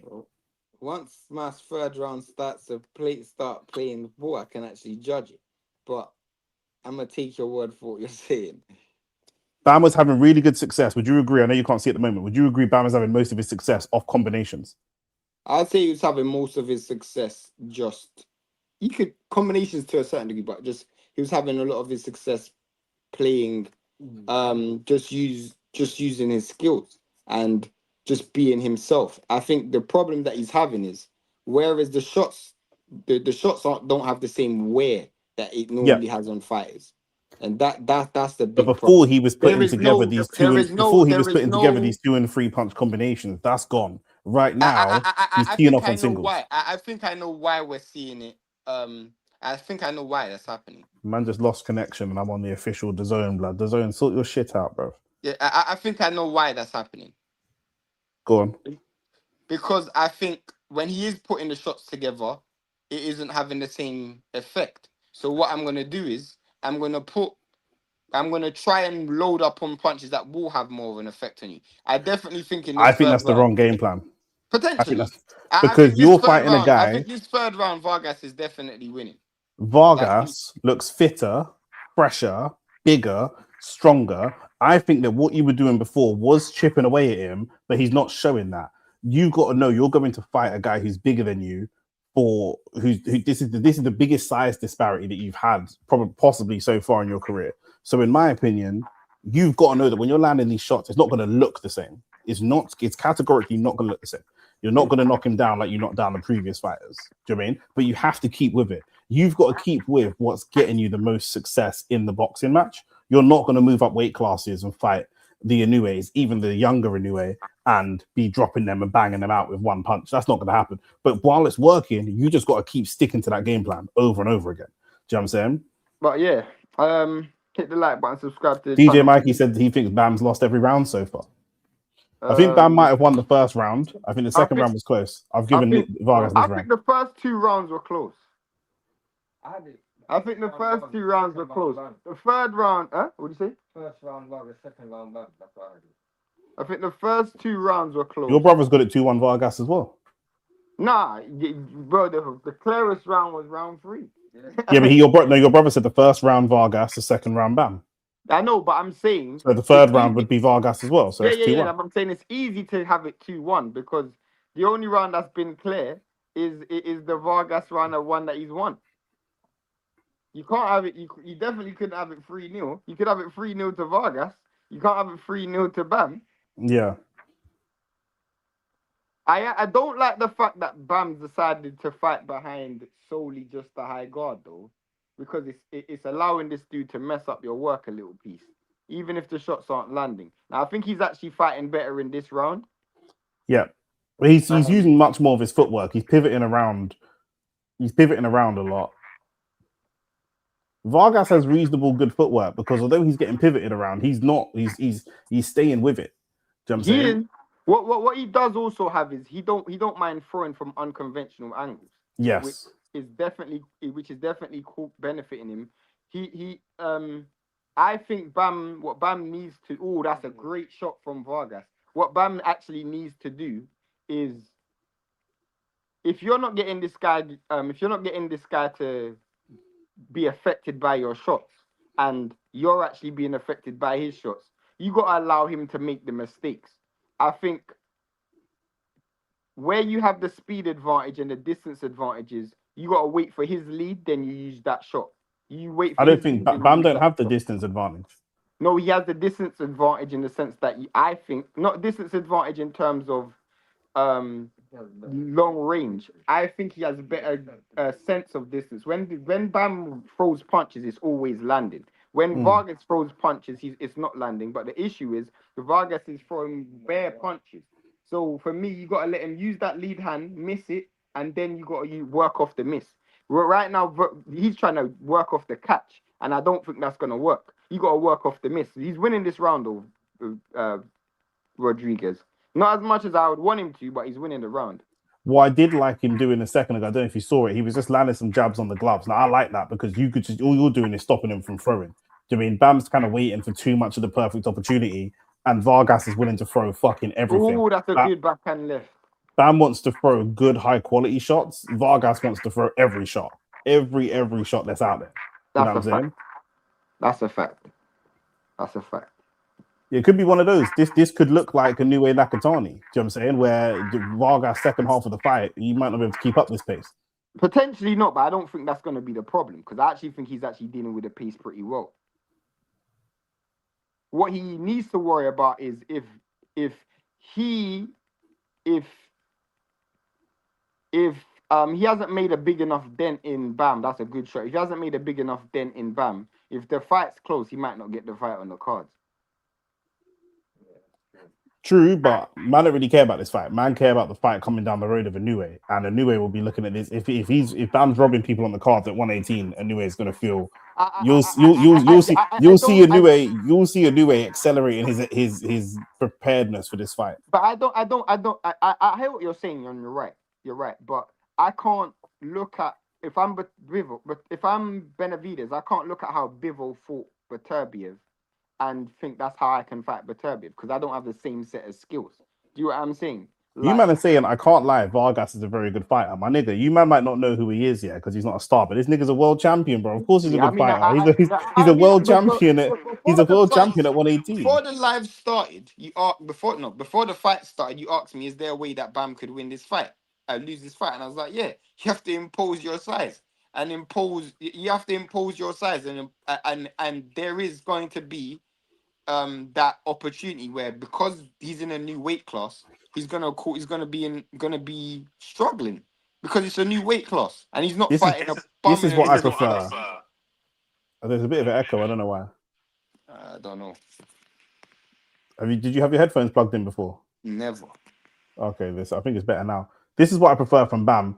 At the beginning of round 5, and Vargas is down. That's what I prefer from. That's much what I prefer. That is much what I prefer from Bam.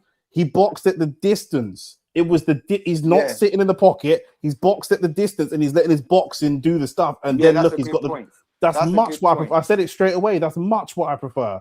You're going in there and sitting in this nigga's pocket. You can't do that.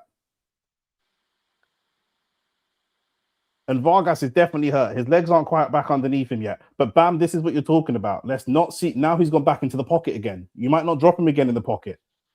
And he's leaning in with heads and elbows and all the rest of it. I think he wants to stop him. Of course he does. But respect the distance. That's how you got him last time. Respect the distance. Don't go straight back and put your head on this nigga's chest again. He should be able to stop him. Oh, that is a great shot. Vargas fighting back. Oh, that is a great shot. There could be one or two counter shots that just send Vargas packing. If Bam times it right, Bam is pretty much abandoned. Bam's abandoned his timing. He's being very rush right now. Yeah, he's abandoned his timing. Adrenaline. Yep. You take a step back. You remain calm. You catch him on the counter. Oh, that's a good uppercut in the pocket there. One thing we do know is Bam's got the power as it goes up the weight classes. That's a good left hand. Oh, and Vargas was dazed by that left hand. Vargas still fighting back off pure adrenaline. Vargas is a great fighter. Not necessarily the best boxer, but a great fighter. Do you mean? Because he's got fighting instincts. That's what I was telling you before about skill disparity. Do you know what I'm saying? That's what I was telling you before. Where I'm like, Vinicius Jr. could always do a mad thing because it's Vinicius, isn't it? Like, you lot are getting battered, but I'm Vinicius. You lot don't have that. Oh, that's a good shot from Vargas still. This is a friggin' fight, blood. This is a fight still.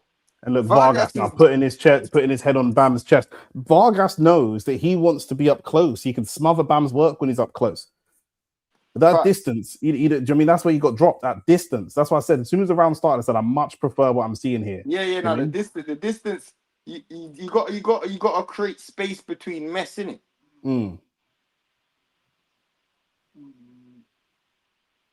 Let the dude try to fight at long range and miss. Facts.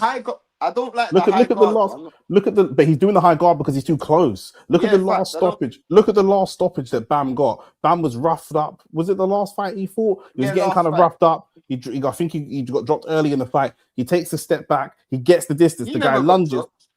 Which was the fight where he got dropped? He looked like he did still. Oh, he never got dropped. He never got dropped. It didn't count as a drop, but it looked like he did. No, he landed a punch and his hand touched the canvas. He landed a punch and his hand touched the canvas. It didn't count. I know what you're talking about. Slipped, caught him on the counter, gone. Do you know what I'm saying? Yeah, facts.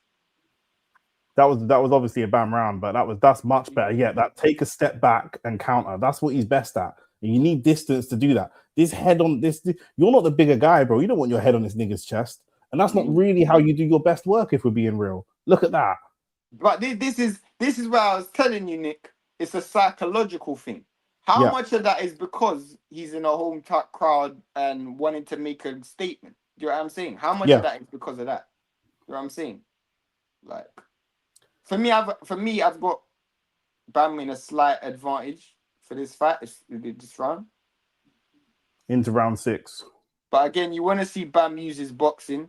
Good two-piece. Just keep that. Yeah, look. Now Vargas' body language is telling you he's hurt. Great two-piece. Now his body language is telling you that he's hurt. Don't rush it now. Oh my days! The Knicks just won. Well done to the Knicks. The Knicks have just won. Shout out the Knicks, bro. I'm waiting for Knicks and Arsenal merch, but I feel like it's coming. I'm telling you. The link up is crazy. The sleeping giants, bro. Years in the making. Oh yeah, that is a great shot. Nick called it still. He said the distance is his friend.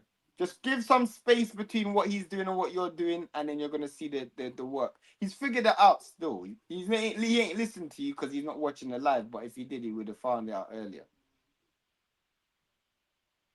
You're getting in the pocket of a bigger, stronger man, bro. Just let him throw his punches, and you can counter. You just came out trying to show everything. Do you know what I'm saying? Yeah, oh, Shay, look at this. Look at this. Look at that. That's crazy. That is crazy. That is crazy. That is crazy. That is crazy. It's over. It's over. I'm not going to lie, yeah. We do this weekly, and Nick does this a lot, you know. Nick does this a lot still. You know what I mean? No, he does this where he's like, bro, just make this adjustment. He does that a lot still. I told man, bro, you see what that was, yeah? There's nothing worse than going into a strip club and the gal are already naked, bro. Do you know what I mean? Because all the anticipation is gone, blood. Do you know what I'm saying? All the anticipation's gone, but the best part of the strip club, the best part of when a girl's giving you a strip tease just before the goods are revealed, blood. This nigga came into the fight trying to show everything. He's just trying to show everyone everything, bro. Do you know what I'm saying? You can't just show everything. Do you know what I'm saying? Facts. Seeing a girl in lingerie is better than seeing her naked, bro. Bam just try to come in and show that I can pressure you and I can do this and I can do the footwork. My nigga, we didn't even need all that. You're over engineering stuff, bro. It's like when Rance boxes these side man on. Facts. Do you mean Rance trying to show shoulder rolls and footwork? Man, don't just beat this nigga up, bro. Man, don't need all that. Do you know what I'm saying? You man, hit the like button, subscribe to the channel. That was a great stoppage. The last 2 rounds showed that fight in general. It was a great fight. Vargas showed that he's really skilled and talented. Where it does this fight was a really good fight because it answered a few questions that we had asked before. One, does Bam's power translate up 100%? It does. But it also shows vulnerabilities in the fact that Bam emotionally and psychologically is still quite young, and his overall enthusiasm can get him into certain fights that he shouldn't be getting into. It did answer whether Bam can take shots as he goes up. I mean, this guy hasn't got the Nui type power, but it answered a few questions. But at the end of the day, skills pay the bills, and what Bam can do is just not what you can do. My year is different to your year. You know what I'm saying? Credit to Vargas because he showed tremendous fighting spirit and fighting instinct, and I did say Vargas had very good foot forward as well. Vargas had very good body language. I said there's a world where you are hurting this dude around like a worm. There's a world where you're hurting this guy, but he's not showing you that he's being hurt, and that's making you lose confidence. Lose confidence. But what's going to happen is Fabio Wardley or Sonny Edwards, these men are going to red up and blood up and bust up nose and puffy eyes. This nigga's not going to do that. But this nigga's looking fresh. His face looks fresh, but randomly he's just gone because he's not going to show you that he's hurt. But once you're going to hit, been hurt for, as you said, he's been hurt for a while. But he's not going to show you that he's hurt. But you don't lose confidence. This is a really important win in the development of Bam Rodriguez because you can start to. I saw him lose confidence. He was winning off of the twos and threes and combinations, and then he started to hold his feet and just jam his left hook in. He wanted to see the effects of his work. You're trying to see the effects, physically see the effects. But you take that step back, you trust your boxing, and with the one counter, step back and counter, this guy was down. You didn't even have you probably expelled way more energy not dropping him than you ever did when you dropped him. Have you ever knocked someone out before? No, I dropped sometimes before. Sometimes when you knock someone out or when you drop someone, sometimes if it's a real power punch, you don't feel nothing, you know. Your fist, be so real. On your fist, you don't feel nothing. The best knockdown I've ever had in stoppage is crazy. It's a body shot that I landed, and it was literally leaving the pocket, and I literally it felt like a touch. It literally felt like a touch of my hand, and it was just the timing of it still. Yeah, like, that's what I'm saying. You example, I used to feel like that in cricket as well. Like the when I used to bat, the shots that was the sweetest were the shots that I didn't even put no power in. I didn't even force it. So I hear what you're saying still. But especially if you hit the shot right, same as in cricket, if it hits right in the middle of the bat, the power from the ball is going to be distributed so evenly that it's not going to feel like anything. You know, if it comes off the side of the bat, the corner of the bat, the bat spins. But if it's perfect, if the shot lands perfect, it's going to be so evenly distributed throughout the glove. Look how small these guys are with these big gloves. You ain't even going to feel nothing. Do you know what I mean? And the shot that you put out there, you didn't even have to put all your power into is the shot that dropped him. The question is, and obviously we're going to, we have to discuss it, is, do you take a couple more fights before you go into the new fight? I still think that yes, because I still think that if I'm Bam or if I'm Eddie Hearn, I think that there's more. Bam could be a star, and Bam still isn't a star. When we've got Bam is, I don't know where you put Bam versus Shakur in terms of talent, but he's right there in that conversation. But Bam is operating at a higher level than Shakur. We just had a whole half an hour argument about the way Shakur conducts his career, and Shakur, some people saying face boxing. Shakur's not doing what Bam's done. Shakur's not doing what Bam's doing. I want Bam to go into the Inoue fight, especially because I think there's a good chance that he could lose that fight. I want him going in there with maximum commercial value. Do you know what I'm saying? I think even if he lose, because he's so young, even if he lost to Inoue, it's one of those ones where it might age Inoue's career, age Inoue's resume well. But Bam's one of those guys where I feel like his development is good, but you can lose and he won't lose credit. And the reason why he won't lose credit is one thing is so impressive to me is when he moved up and fought Rung Vasai and stopped him. I was like, raw, this guy's power is translating up. But he's moved up again and stopped another fight. Like we have a world champion. Like Vargas has never lost, much less stopped. And to drop him twice, I think he's lost one. No, he's lost one. I think he's lost one. Yeah, he lost once. Oh, fair enough. I didn't even. He lost to Cardenas. I said it in the build up. Oh yeah. You said. But that was in 2019. You said. That was in 2019. So he's not lost in 7 years. How did he lose? By a stoppage? Yeah. Fair enough. To be fair, the only fight that I've seen from Vargas is I've seen his last two fights. That's the only fight that I've seen from Vargas, his last two fights. But the reason why I knew this fight was going to be compelling, and I even said it in this week's show, is because I just think moving up a weight class isn't as straightforward as people think. And especially when you're moving up and then there's this talk of a bigger fight on the horizon as well. Like, it's easy to get distracted, even the most experienced individual. So, like, yeah, man, that was an impressive stoppage. I don't know if it was an impressive performance. It's definitely an impressive stoppage, though. I'm trying to work. I'm seeing mixed messages as to whether or not Vargas or someone else was the WBA champion. What do you mean? Was before this? Was this for a world title? Was Vargas the WBA champion? He was, right? WBA champion, yeah. Yeah. So I mean, I would want to see a unification with Inoue. It does sound a bit mad though for you to be fighting Inoue and not fighting Inoue.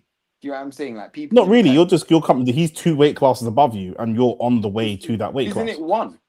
It's one now, but before this fight, Inoue was 2 weight classes above him. Yeah. Do you know what I'm saying? If you're going to fight David Benavidez, if you're what was Benavidez Jr. at? The younger one. What weight class is he at? 47. Cool. If he's at 47, let's say 54. If he's at 54 and David Benavidez is at 68, and you're coming up the weight classes to fight David Benavidez, then it makes sense to fight Benavidez on the way. Like you're coming up. It's not like you're at the weight class and you're dropping down or anything. Do you know what I mean? Yeah, I hear what you're saying. I just think that'd be huge for his name recognition. You know what I'm saying? So he beat Donaire in the defense and then he got injured. Oh, he's there. See what I'm saying? Like he's saying Susumi's got injured in the champion in recess. Yeah, but champion in recess isn't a champion. Yeah. Champion in recess isn't a champion. I mean, that just means when you come... Tony Belly was champion in recess for the WBC. But Marius Bradis was the WBC champion. Yeah. Marius Bradis won the belt, and that's why when Usyk had become undisputed, he had to fight Tony Belly because Tony Belly was champion in recess. Yeah. But it's just the way in which governing bodies can still make money from you whilst you're not fighting. So let's say, for example, you fight another dude in the interim, you still have to pay money, innit? So it's what it is, bro. I think the most impressive thing, or one of the most impressive things I'm really impressed by is his chin. You know, because he was getting hit with some good shots, and not just like big shots, but like consistent shots. Do you know what I mean? He was holding a lot of and like Vargas was putting pressure on him. Now, what Vargas didn't have is that single shot power when he was putting pressure on him. And one thing I will say is Vargas doesn't have the skill level to demoralize Bam. I wanted to see if he could demoralize Bam. Bam. He did demoralize him in terms of not showing that he was hurt, but he didn't He make demoralized him Bam enough to make him change his game plan slightly, but not to make or him give make up. him think that he could lose. What it Yeah. done was it made him think, you know what? I ain't gonna beat this guy in the pocket, so let me just go back to boxing. What you want to get him in a situation where he's like, bro, there's actually nothing I can do to win. You know what I'm saying? Even if I box, I'm not gonna win this fight. And he doesn't have enough range within his game. But I still give him the utmost credit because he showed a lot of good fighting instincts and fighting spirit. You know what I'm saying? Yeah. So you reckon Samson reckons that maybe Sasumi will be the mandatory then, and that could be the I don't next want to fight? see that fight. I don't want to see that fight. Would you rather see him make a unification, or rather see him vacate and go for a new A's belt? Well, it depends. I wanted to actually see him become undisputed at 115, which he still has the belts at 15, but it doesn't look like he's going to go back down. So if he's not going back down to 115, the reason I don't want to see the Sasumi fight is because it doesn't really do much for me in terms of styles. Yeah. I want to see him fight a fighter that's going to be closer to a new A's fighting style. It's the style that I will be more looking towards. How similar is Takuma Inoue versus Naira Inoue in style? Takuma Inoue tries to be like his brother. The problem that Obviously he's not as powerful and he's not as technical. he's not as powerful and he's not as powerful and he's not as technical, but he has the same idiosyncrasies. He has the same twitches. Mistakes. So like Tyson Fury and Huey Fury, because foundationally they were trained based off the same principles, they may not be the same pedigree, but it's a similar look. Yeah. That's why I think that fight, to me, if I'm a promoter, that fight gets his name big in Japan. Mm-hmm. Obviously builds a bit of genuine needle because you'd be the person that dethroned the brother, and gets you paid because the new name is big, and gets you used to fighting that style. Like there's 4 reasons why that would be a good fight to go into before you go and fight the bigger brother. Yeah, facts. I think definitely getting a similar look, because sometimes it's just looks. Like one of the things that the Justice Hooney fight done for Fabio Wardley against Joseph Parker was, regardless of what you want to say, it shows you how to be Fabio down on the Wardley cards, but just pull out a shot. But Fabio Wardley fought better against Parker than he fought against Hooney. He lost every round against Hooney. He won a few rounds against Parker. And he won those rounds because he made the adjustments. Because whilst Parker is a higher level than Hooney, they have similar looks. So just being mentally prepared and being able to just fight that look once, you know what you have to do to make the adjustments in the next fight. And I think that's the thing. Sasumi is more legitimate, but I hear what you're saying. I mean I hear what you're saying. I'm not I'm more looking at it from a look perspective. I don't think the Sasumi fight does anything for me in terms of, I don't think it prepares him for Inoue as much as Inoue's brother, the other Inoue's. Yeah. Who is better, Vargas or Takumi? I think Takuma is better than Vargas. Vargas has just got better fighting instincts. In fact, who's better, Takuma or Vargas? I think if they fought, there's a high chance that Vargas might win. But I actually think Takuma's got probably a deeper bag. Who do you man have winning the World Cup? I'm not going to answer that question. You can watch OnlyFacts Sports, OnlyFacts Football, where we discuss it, and you will get your answer in that video. So go and watch that. But in the interim, just hit the like button, subscribe to the channel. In fact, I've seen Charlie Rendon before. I think I have anyway. Yeah, he's been in the channel a few times. Exactly. So you should have already known.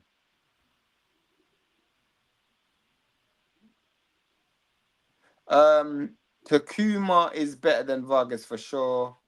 He has a deeper bag, but Vargas actually might win that fight because Takuma makes some fundamental mistakes as well. What round does Jesse KO this done? And is Inoue next? He KO'd him in, what round did he KO him in? Round 6. And is Inoue next? For me, I want to see a couple of fights before that. I actually want to see Inoue versus Nakatani next. I want to see a rematch of that. Takumi is better than Vargas for sure. There are 3 fights. So I'm saying if Inoue fights Nakatani and then you put on Inoue versus Bam on the undercard, I mean, that's an expensive card still. it'd be a big Inoue card versus though. Casemiro, that was a big fight. Many people wanted to see a few years ago. I think did Casemiro fail a drugs test? I remember when Casemiro beat the brakes off. Was it Sonny Edwards that he beat the brakes? Or no, Charlie Edwards. One of them Edwards brothers. He beat the brakes off him. Still, he's a good fighter still, but Casemiro's a bit long in the tooth now. Did Bam look good? He looked good. The stoppage was impressive. Stoppage is great. Yeah, stoppage is great. Really, really tough fight. Really tough fight. Yeah, Neri's done though. Neri's done. Lewis Neri's done. Go on. I just want to see him at this weight before he needs 1 or 2 fights before Inoue, and he needs to maintain this weight. You know, being undisputed is cool, but looking at who's at 115, I don't know that it's worth going down to be undisputed for that. Although obviously undisputed is undisputed, but just in terms of the weight, what he might lose from going down. I know it's only a few pounds. If he beats Inoue, that's undisputed anyway, isn't it? So Inoue is undisputed now. Unless they stripped him, but he was undisputed at 22. The bigger Inoue. Yeah. Yeah, but that's off in the distance, right? That's off in the distance. It's not as far away as we may think. It's maybe like 4 or 5 fights away. Fair enough. How does Ennis versus Sayas go? In Jamaica, we have, like, when you die, there's a few things we have. We have a 9-night, wake, grave digging, candlelight, and then a burial. And that's what's gonna happen to Zayas, bro. I don't know in what order, but You're saying Duppy know who for frightened, yeah? Trust me. The first round will be the 9-night. The second round will be the candlelight. The third round will be the wake. The fourth round will be the someone said earlier, the closer that they get to the fight, the more they feel like it's a 50-50. I don't feel like it's a 50. Smoking crack. I don't feel like it's a 50-50, but I don't think he walks through him as I'm not as confident in I think this is a 90-10 fight. 90-10. Bro, Boots is gonna beat the brakes of this dude, bro. He's gonna beat this dude. Boots starts slow, man. Boots starts slow. Boots is gonna beat this dude Boots up, bro. starts slow, bro. He's a slow starter. He just come off a first round knockout. Against nobody. I'd knock that guy out in the first round. Boots is gonna flatten this dude, bro. I'm telling you. Boots is gonna flatten this dude, bro. I think Boots can flatten him too, but I don't think he's beating him in the first round. Everybody is hedging their bets, bro. I'm not hedging my bets, bro. I would actually bet my life savings that Boots beats the bricks of this dude. I'd never put my life savings on another man in my life, bro. Bro, I'll put my life savings on Bivo beating effort. Inoue is a great fight, but there isn't anything else he can do than a rematch. Yeah, that's what I want to see, a rematch. Guys sleeping on my guy Zayas. Zayas has skills. Yeah, he's gonna get beaten up, bro. I'm telling you, he's gonna get beaten up. Shane thinks Zayas is a mismatch. Shane thinks that. I just don't think Zayas. I think Zayas has made a mistake. I think Boots beats him in like 4, but I don't know that Boots beats him in the first round. Nah, I ain't gonna be in the first round. Zayas will last. Boots starts too slow. I think Zayas will last that 7-8 rounds. But every single round, he's gonna get bust up. He's just gonna get beaten, bro. Because Zayas has got tremendous heart. He's got the youthful enthusiasm. You ain't gonna break him. Someone's gonna have to save this nigga for himself. Because Boots is gonna beat the shit out of this dude, bro. Trust me. I foresee Boots dealing with Zayas expeditiously. Yeah, I mean That's what I see. Yeah. I see that as well. The Braille fight was different because I don't think that I don't really take much in. This ain't about Zayas. This is all about Boots, bro. I think Boots ends it when he wants, kind of vibe. Boots is one of the most gifted fighters you'll ever see. He's one of the most gifted fighters you ever see in terms of just natural talent. He's just one of the most gifted fighters you ever see. This guy can do everything, and one of the things that he's gonna do against Zayas. If you can't defend yourself, you're done. You're actually done. You're done. You're done. You have to have really good defense to stand any chance against Boots. That's if your number one attribute isn't defense, you're done. If Boots can land at will, bro. You said if your number one, match. if your number one defense, if your number one skill isn't defense, you're done. That's what you said. Yeah. But you think that him versus who's my man that's in jail? You think him and Virgil could be a competitive fight? Nah, I think it's gonna be an entertaining fight. I think Boots beats the bricks out of that dude as well. I think Boots' toughest fight is Jamal Charlo. I think that's Boots' toughest fight. At Now 154 is Charlo. Now you're I think right. Charlo's tougher than Fundora. Yeah. Wait, I think Fundora is easier than all of them. Fundora likes to fight in the pocket. Fight in the pocket against Boots with them slow hands, bro. Boots will light you up like a Christmas tree. You're too big for me to hit. Bro, bro, I think Boots and Benavidez have something similar. If you don't have good defense, you don't have good defense or extreme punch power, you ain't lasting with these dudes, bro. You ain't lasting with these dudes. These man will light you up, bro. They will light you up, bro. Hey, Like, Charlie, chill. He said you're gassing Boots. He hasn't fought anyone. Why is Boots ducking? Charlie, if you follow boxing, first of all, Charlie, do you follow boxing? Yes or no? Just it's no shame or embarrassment. Don't let your masculine ego take over. Do you follow boxing? Yes or no? Yeah. We need to start asking, man. This just before we type engage yes in or debates. if you don't follow boxing, it's fine because we're going to educate you with the education.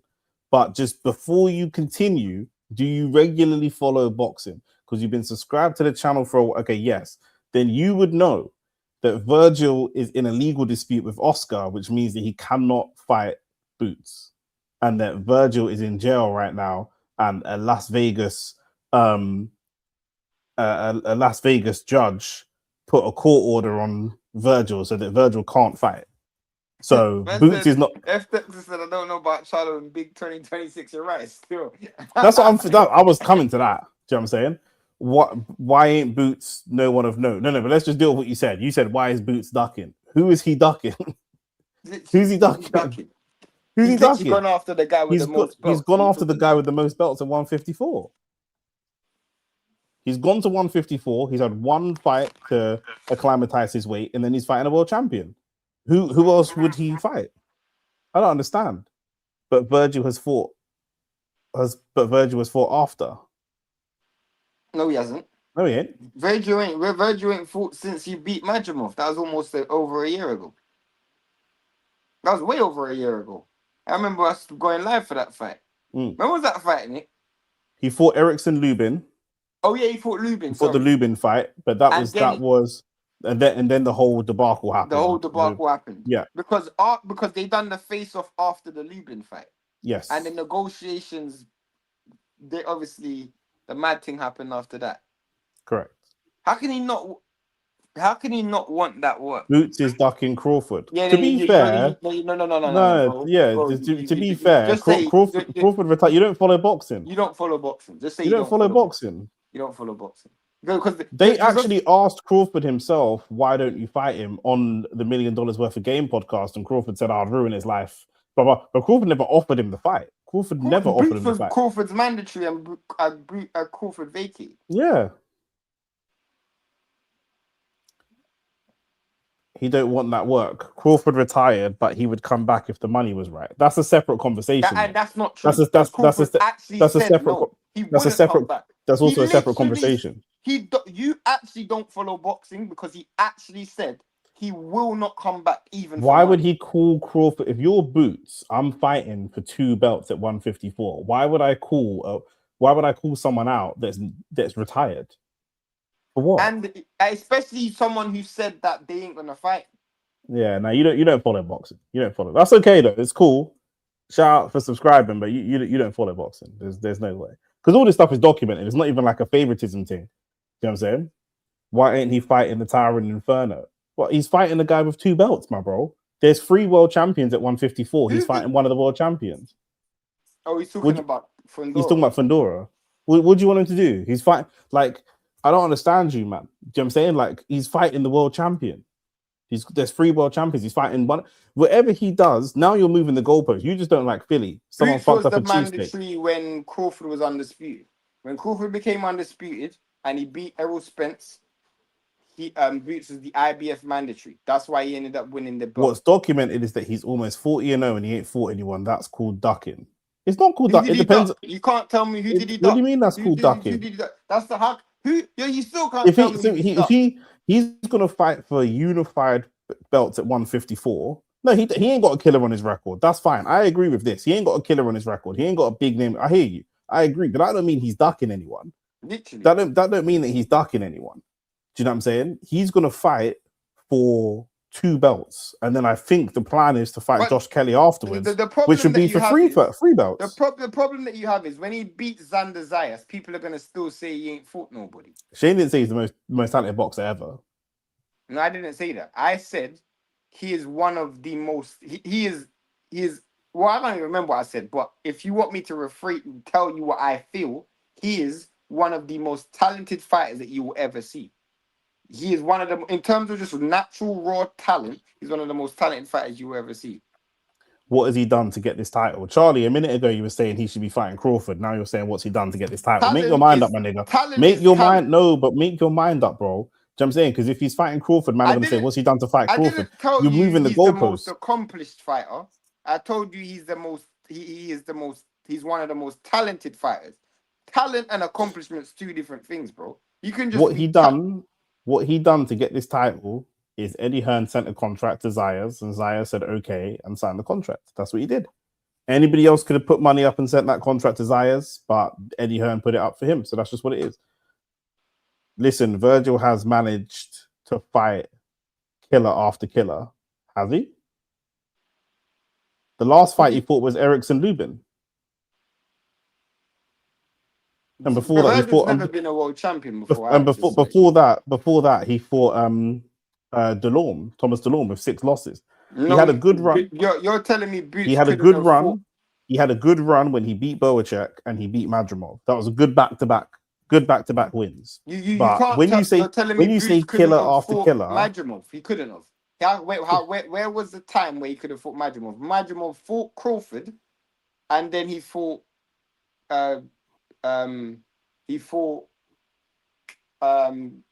Virgil. So when would he have been able to fight Madrimov? When is the time in? But also, Madrimov was never a world champion at 154, was he? He was. That's who Crawford beat to win the world title at 54. Got you. Okay, so hear what I'm saying. After Boots moves, so Madrimov was the world champion at 154. He loses that 47. Boots is at 47. He loses that belt to Crawford. Crawford then moves up to 168 to fight Canelo and then retires. Boots then moves up to 154. He has 1 fight to acclimatize to the weight, and now he's fighting the current world champion. Why would I fight the ex-world champion instead of the current world champion? What's Boots? Crawford would have fought Boots instead of Madrimov. But why would he have fought Boots instead of Madrimov? No, you're actually lying. You know why you're actually lying? Because Boots was his mandatory and he fought Madrimov instead. What are you talking about? That's literally he ducked Crawford. You man don't know boxing, but I rate your channel. But he didn't duck Crawford. How could he have ducked Crawford, bro? He was the mandatory. Was mandatory for Crawford. What are you talking about? I'm Crawford's biggest fan, but you got a bigger argument saying that Crawford ducked Boots than Boots ducked Crawford. Was Boots. Doesn't make any sense. What you're saying that makes sense. That's not what happened. I think Crawford beats Boots. And I think Shane's gassing about Boots. Do you know what I'm saying? I think Crawford beats Boots, but Boots did not duck Terence Crawford. Just to be fair and keep everything real, Madrimov versus Ortiz happened while Boots was still at 47, and 2, Madrimov was moving to Ortiz. He is food for Boots, in my opinion.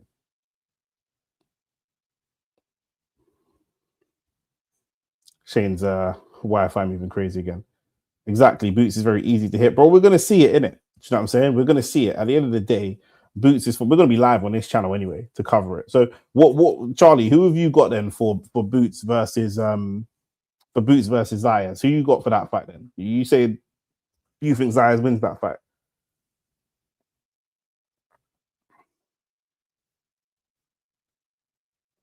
Do you think Zayas beats Boots? Zayas is a puppy. That's not what I'm asking you, bro. Do you think he beats Boots though? Because Zayas is a unified champion, whether you think he's a puppy or not. That ain't a real test. But he's a unified champion, bro. What do you want me to do? I move to 154 and I fight the champion. What is it that you want me to do exactly? Bro, Well, you're saying he's saying, Zayas is a puppy. He's not a real test, but he's a unified world champion. What do you want me to do? What is a real test for Boots? Because like honestly, like Charlie Rendon, I actually don't. Again, you said that we don't know about boxing. You're actually failing to understand. If I'm the only person who's literally said, I will not fight this individual is Crawford to Boots. Boots has never said he won't fight Crawford. Crawford has openly said multiple times he won't fight Boots. So what are you talking about, bro? What are you actually, like, honestly, what are you talking about? You're actually talking rubbish, bro. And the worst thing is, the reason why I find it so annoying is because a lot of you guys just... Hey, look at the list he's just given. Look at the list he's just given. Why is Canelo in that list? Why is Canelo in there? So... He's had one fight. He's had one fight at 154. He's had one fight at 154 and it's come up from 147. And you want him to fight a man that's at 168. One of the biggest problems is like you want him to fight Crawford, who's retired, and you told me that he will fight him for the right money, which tells me you don't watch boxing because Crawford, there's videos on YouTube saying he's not coming out of retirement for any amount of money. So you must. This don't make sense, bro. This don't make sense. If Crawford can jump up and weight, Boots can too. What based on what? They're two different people. Me and Shane could both fight each other at 140. But Shane might only have to drop 15 pounds to get to 140, and I've got to kill myself to get to 140. But then I might be able to make 175, but Shane can't jump up to 175. They just don't make sense. No, but even everybody's body is different. So dumb. The reason why that's so dumb. Why is Shakur not fighting at 147 then? Crawford fought Canelo in his last fight. So if I'm fighting Canelo, I have to also understand that I will intend to fight the rest of my career at 68. That's what you're basically saying. Crawford knew this was his last fight. Crawford didn't move up to fight Canelo when he was at 47 because he wanted to fight and become undisputed at 47. At the end of the day, you ain't fighting Canelo at 68 and then coming back down to 154. That's just not boxing. I don't know what you're talking about, bro. And you're saying, listen, why don't you guys scrutinize Brutes like he's nearly 40 and ain't done anything. Bro, as I've said to people multiple times, you will say he hasn't fought anyone based on the fact that you don't know the fighters he's fought. That's fine. At 47, he was mandatory for Spence and he was mandatory for Crawford. Both Crawford and Spence outwardly said, and you can find the YouTube videos that they will not fight Boots. They both said it. They said they won't fight Boots. But you know what he did do? He fought the best and the other available champion and unified at 147. He beat Stanionis. That was the unification. He was Ring Magazine champion. Just because you don't value that fight doesn't mean that that's not the best available opponent. When he goes to beat Zayas, he will be a 2-time unified champion. So I don't know what you're talking about, bro. If he beats Zayas, he's a 2-time unified champion in 2 different weight classes. What are we talking about? He's literally unified at 2 different weight classes. What are we talking about? Like, I don't understand what you're trying to say. Doesn't make sense to me.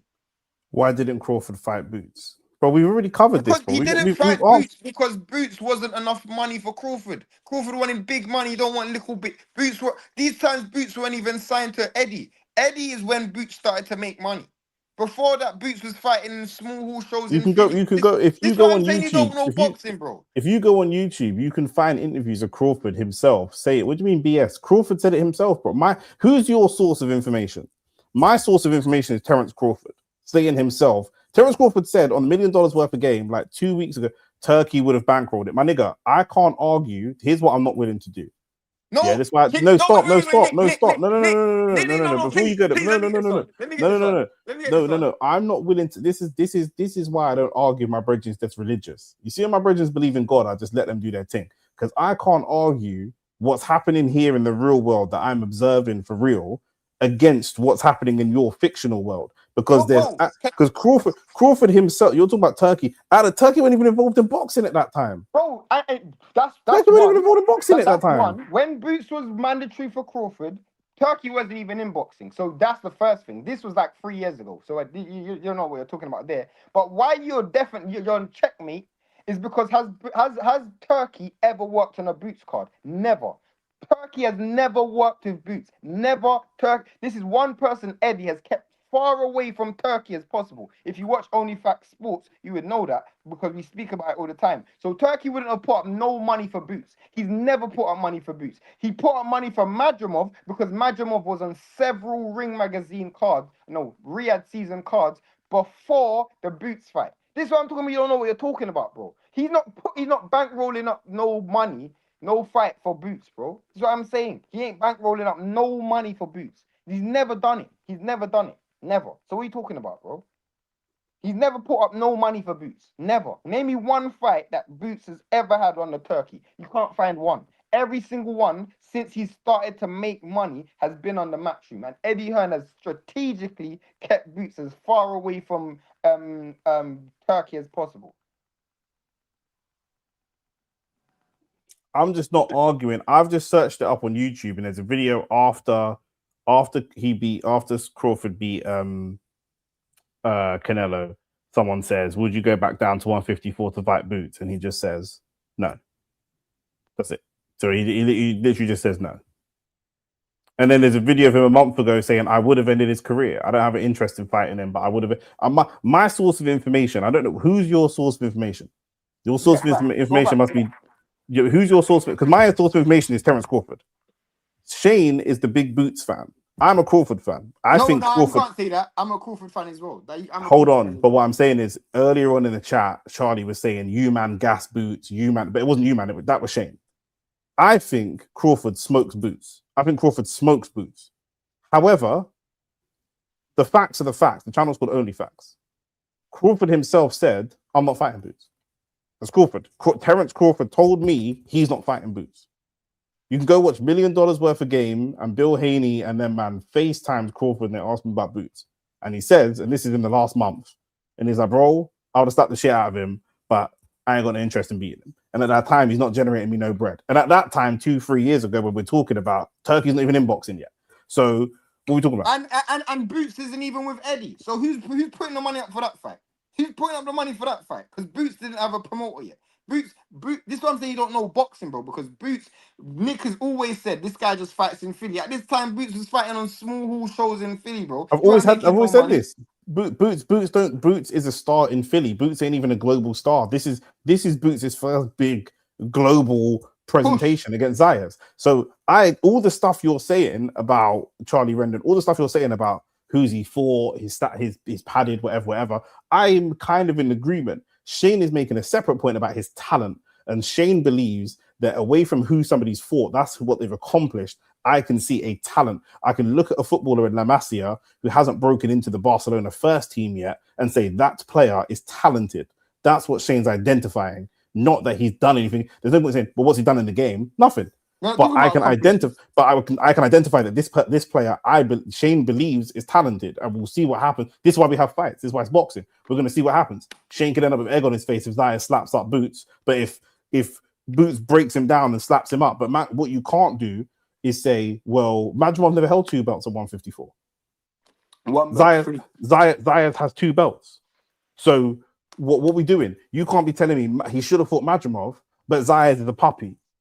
But Zayas got 2 belts. Madrimov had 1 belt. You know what I'm saying? Virgil said that Boots ducked him. That's documented. I'm not willing to discuss Virgil with you. If you follow boxing on this channel or any other channel, it's well documented that they'd agreed to fight, and then Oscar tried to negotiate more money. Because of that, Virgil tried to go around Oscar and negotiate the fight directly, and because of that, Oscar put a sanction on him and he can't fight. That's why he hasn't fought now. That's obvious. Virgil said, I don't give a fuck what Virgil said. I don't care what Virgil said. I don't care what, bro.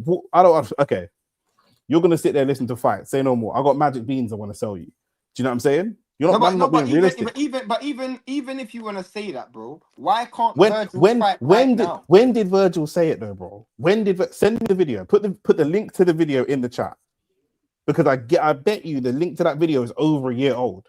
In the last 12 months, in the last 6 months, Virgil hasn't said that, because Virgil can't fight. He can't fight anyone. He cannot fight. He can't fight anyone. Literally, Oscar done an interview last week on the Roach and Zepeda press conference, and they asked him about put it in the chat. Put the link to put the video in the chat. Virgil, and he said Virgil has reached out, and we're looking at starting preliminary conversations. That's 6 months after he put the cease and desist, bro. 6 months. So Virgil ain't been able to say nothing in the last 6 months. He can't fight, bro. He can't fight. Virgil cannot fight. He's literally on the bench. He can't. Oscar has put a cease and desist on this dude's career. He has 2 years before he can fight again, or he has to come to some form of agreement with Oscar. He can't fight. I don't know what you're talking about. Go on, put the link in the chat. Yeah, I want to see the link. Nick, we ain't coming off the live until he puts in the link. No. And if it's more than a year, you have to instantly just stop talking. If it's more than a year, or if it's more than 6 months, you gotta stop talking. I'm waiting for the link. Your typing was legit. 2 months. I'm waiting for the link. You might be watching some repurposed content or something like that. I want to see the link. I actually want to see the link myself. Honestly, I'm waiting for this link. Bruv, I want to see this link. That's what I want to see. Your next comment has to be the link. That's what I want to see.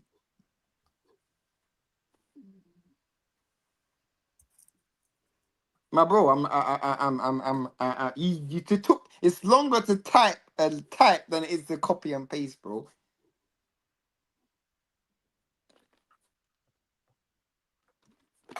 On a different note, you man subscribe to the channel, hit the like button. You're still typing, but you're not putting in the link. Bro, where is the link? Where is the link? I just want to see the link. Yeah. Send me the link to the video, bro. Link, bro. Yeah, wait. Are you talking about Turkey offered Boots to fight and Boots turned it down? That wasn't within the last 6 months. So you're wrong. That wasn't that wasn't 2 months ago. That wasn't 2 months ago. That was not 2 months ago. Turkey did not offer that fight 2 months ago. Impossible. You know why that's impossible? Because 2 months ago, Oscar De La Hoya had put a cease and desist on. So that's definitely wrong. If you're saying 2 months ago, I'll tell you the specific date that Oscar and Virgil was in their contractual disputes.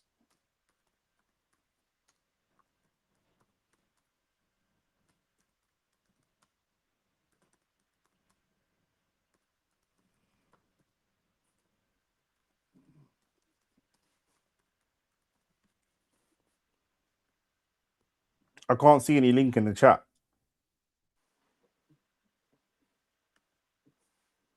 In January of Ortiz sued Golden Boy in January of 2026. January of 2026. So how could he do any deals within 2 months ago if he sued his promotional company in January of 2026? I'm looking at it right now. How can he do anything? In January 16th, Virgil Ortiz sues Golden Boy. Yeah, bro. In 4 months ago, Golden Boy has successfully obtained a TRO, which is a temporary restraining order, against Virgil Ortiz in Nevada federal court from Judge Christina Silva. That was 4 months ago. Golden Boy claimed Ortiz was about to sign a contract to fight Boots Ennis with a third party. So Boots had already signed and Ortiz was going to sign, but via a third party without Oscar De La Hoya, and as a result, he put a temporary restraining order. There's the link right there. I put in the chat, by the way, with what Nick's talking about. There's the link right there. What Nick's talking about. Go on. Yeah. Go on. Continue. Yeah. Continue talking. I don't know what you'll put a link from Twitter. I don't know what your source is from Twitter, but this is from the Guardian. Do you know what I'm saying? So I'm going to trust the Guardian more than I'm going to trust Twitter. And more than anything, I'm trusting Oscar De La Hoya.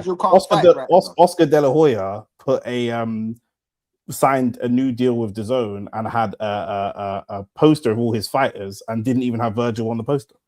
And Boots has got a fight right now. Virgil ain't got no fight right now. So you can trust that.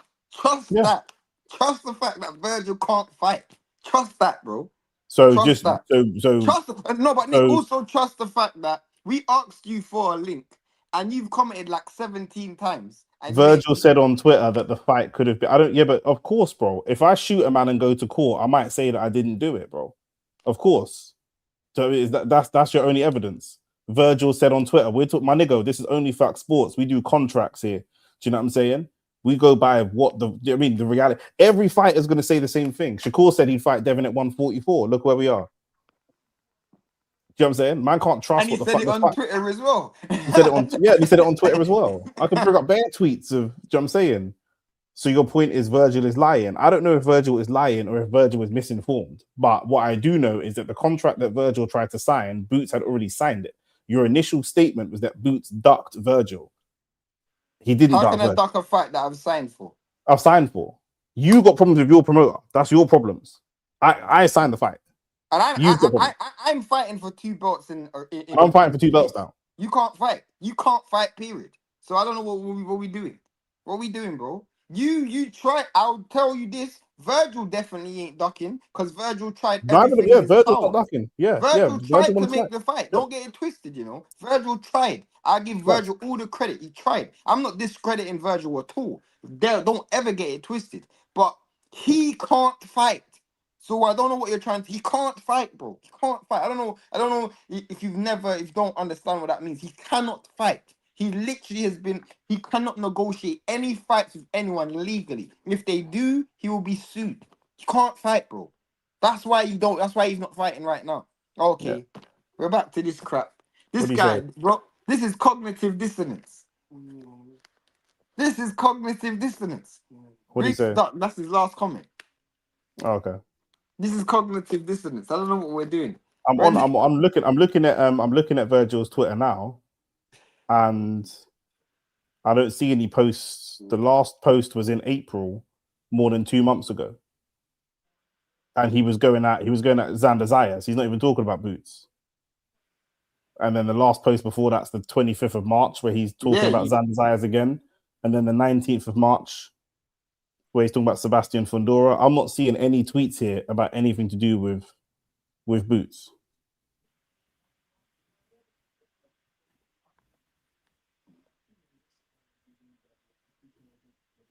I put the article in the chat, by the way. I put the article in the chat, but it doesn't make a difference. Oh, there's he's talking about a podcast. I see it now. Someone tweeted, "I just want somebody to fight Boots. He seems like one fighter everyone's running from."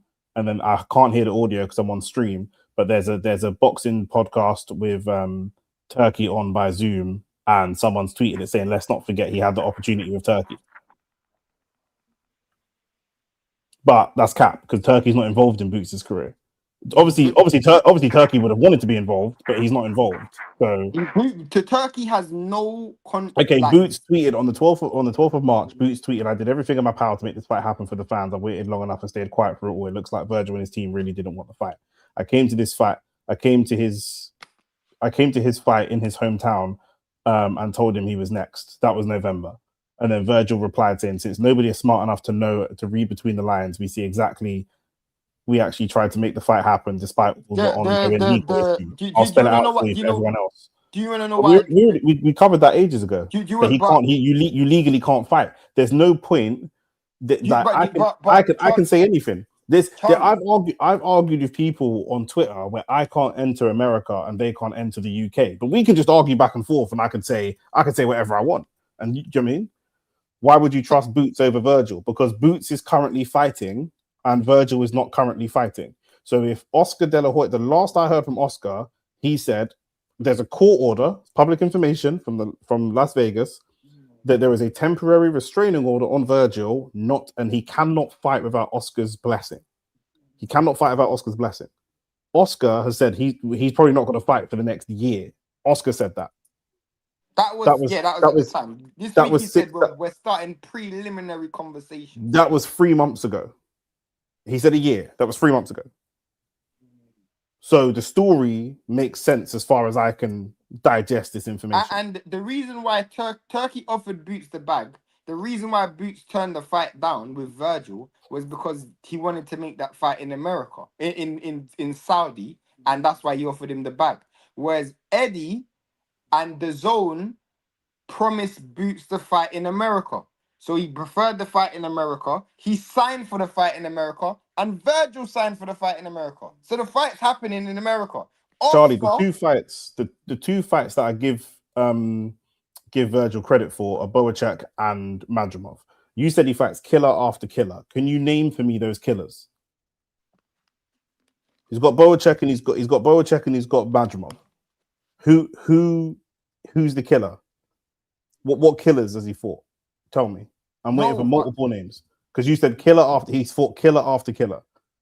Yeah, but he said Virgil. No, don't get it twisted. I'm saying Virgil wanted the fight. He did. He signed for the fight. If the fight signed for in America, why would I sign for a fight in Saudi? Turkey wanted to get involved in a fight that was already agreed with the Zone. The fight's agreed with the Zone. The Zone is putting the money up for Oscar and De La Hoya, Oscar and Eddie. This is why I'm saying you're not following the sport. We even covered this where Oscar was flexing. We done videos on this. Oscar was flexing. The Zone put the money up. He said he wants 60-40. You remember that? Erickson Lubin. You're having Erickson Lubin as a killer. I'm not putting Lubin and Boachek over Stanionis. I'm not doing that still. I'm not even gonna lie. You can put Majimov over Stanionis, but I'm not putting Lubin and Boachek over Stanionis still. You really want to compare Virgil record to Boots, Nick? You have a listening problem because I said no. I don't really rate Boots' record. You made a statement, and your statement was Virgil has fought killer after killer, and I said, who is that? Name me the killers. I said I give him credit for fighting Boachek and Madrimov back to back. That was a good run at 154. Erickson Lubin, he's okay. I'm not having him as a killer. I'm not even really having Madrimov as a killer. He's a good technical boxer, but I'm not really having him as a killer necessarily. No, I'm not having neither. None of those three fighters are killers. He's a good test. Boachek was but Boachek might have been considered, maybe not a killer, but Boachek, I'll give him. Just lost to Brandon Adams. What are we talking about? He just lost. At the time, I'll give you Boachek. I'll give you Boachek at the time. That's fine. I'm not mad at that. A killer, Nick. A killer. Madrimov was a killer when he fought him. I disagree. We're just gonna have to agree to disagree. I disagree with that. I disagree that Madrimov was a killer. I just disagree with that. I disagree. Yeah, that's true. What if Texas said is so true? I'm not even gonna lie. That is so true. A man has spent the best part of 20 minutes incorrectly recalling a set of events, resulting in it, quite frankly, a nothing more than a nothing burger. People thought Madrimov could beat Crawford. I don't know anyone that thought that. I did. Did he? I actually thought going into that fight that was going to be Crawford's hardest fight, and it was. I put money on the fight going the distance. How can he not be a killer? Because I don't think that outpointing someone makes you a killer. To me, maybe we mean different things by killer. I mean, Beterbiev's a killer. That's a killer for me. Yeah. Our standards of killers are higher. Beterbiev's a killer. Flipping Benavides is a killer. Them man put dudes in the dirt, bro. Do you know what I'm saying? That's a killer. Do you know what I'm saying? You're referring to a man as a killer who just come off a loss. Madrimov had only had 11 fights when he went into the Virgil fight. So I don't know how he could be considered a killer. But is Bivol and of those 11 fights, he had a draw. He had 10 wins and 7 stoppages in 10 wins. Is Bivol not a killer? I wouldn't necessarily call him a killer. I wouldn't call Bivol a killer. No. But I'm not. How are we comparing Bivol to Madrimov? What are we doing? No, don't do this. Don't do this. How are we comparing Bivol to Madrimov? Don't do this. How are we compare? Don't. Why did he say Bivol? Is Bivol and Madrimov the same level? These men are not nearly the same level. Bivol is arguably I would make the argument Bivol is 2 or 3 on the pound for pound list. Majimov's not even in the top 20. So what are we Madrimov has talking only about? ever stopped one fighter in his whole career that hadn't previously been stopped before. That's Korobov or something like that, isn't it? Yeah, Kurbanov. That's the only Kurbanov, time whatever. he's never stopped a fighter that's not had previous stoppages on his record before. That's the killer that you're talking about. Do you know what I mean? He's got in the first part of his career, he's got 5 stoppages and 2 losses for that guy, 2 losses, 12 Charlie losses, 5 Rendon, losses, 9 Charlie losses. Rendon is Charlie. Honestly, bro, I'm not even gonna lie. We're gonna wrap up this show still because Charlie, you actually You got you a problem proved with to me. Philly, I'm telling you. No, but you proved to me one thing. Like when it comes to this boxing stuff, and you know why I'm so annoyed by you, Charlie. Like there's so many people that watch this show, and if you watch the show weekly, you wouldn't even have said the shit that you said, because I'm gonna show you something where you just don't understand. On OnlyFacts Sports, I'm going to tell you the specific date it was.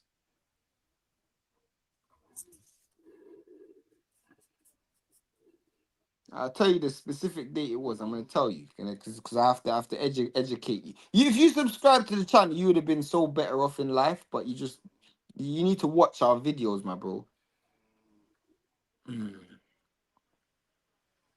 The thing is, a lot of the criticisms you're putting towards Boots, I've done already put towards Boots. Do you know what I'm saying? So that's what it is. I've already said that I don't like the fact he only fights in Philly. I've already questioned his, like, you're saying stuff I've already said. Do you know what I'm saying? You are so desperate to attack Boots that you're not even digesting the information that man are giving you, bro.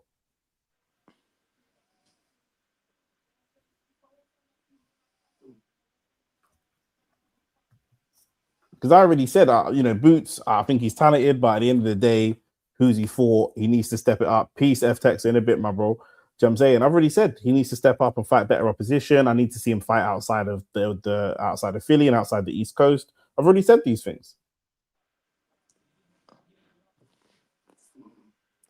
You said you can't have the profile and record of Boots and not being offered big fights. Charlie, he's fighting for unified world champion. It doesn't get any bigger than that. In terms of accomplishments, this is actually the fight he's got. You might not rate Zayas, but in terms of accomplishments, this is the biggest fight he could possibly have. This is a bigger fight than Virgil. It's a bigger fight than Virgil. And I'm not even discrediting Virgil because I actually rate Virgil. It might not be a harder fight than Virgil, but it's a bigger fight than Virgil. Do you know what I mean? Fighting somebody that had one fight at 154, two fights at 154, Bro, or fighting for a unified world champion. I don't even want to argue with you because this is his biggest fight. But Charlie, we said this half an hour ago. I said this is his coming out party. This is the fight to see if what he's on in the big world stage. This is it. This is the fight. Bigger in what metric? It's a unified world championship, bro. It's a unified world championship. If he fights Virgil, if he fights Virgil, he's in exactly the same place as he is right now. If he fights Zayas and wins, he's got 2 belts. He's 1 step closer, maybe 2 steps closer to be an undisputed champion at 154. Man said he's been ducking till now, bro. You're just stunned.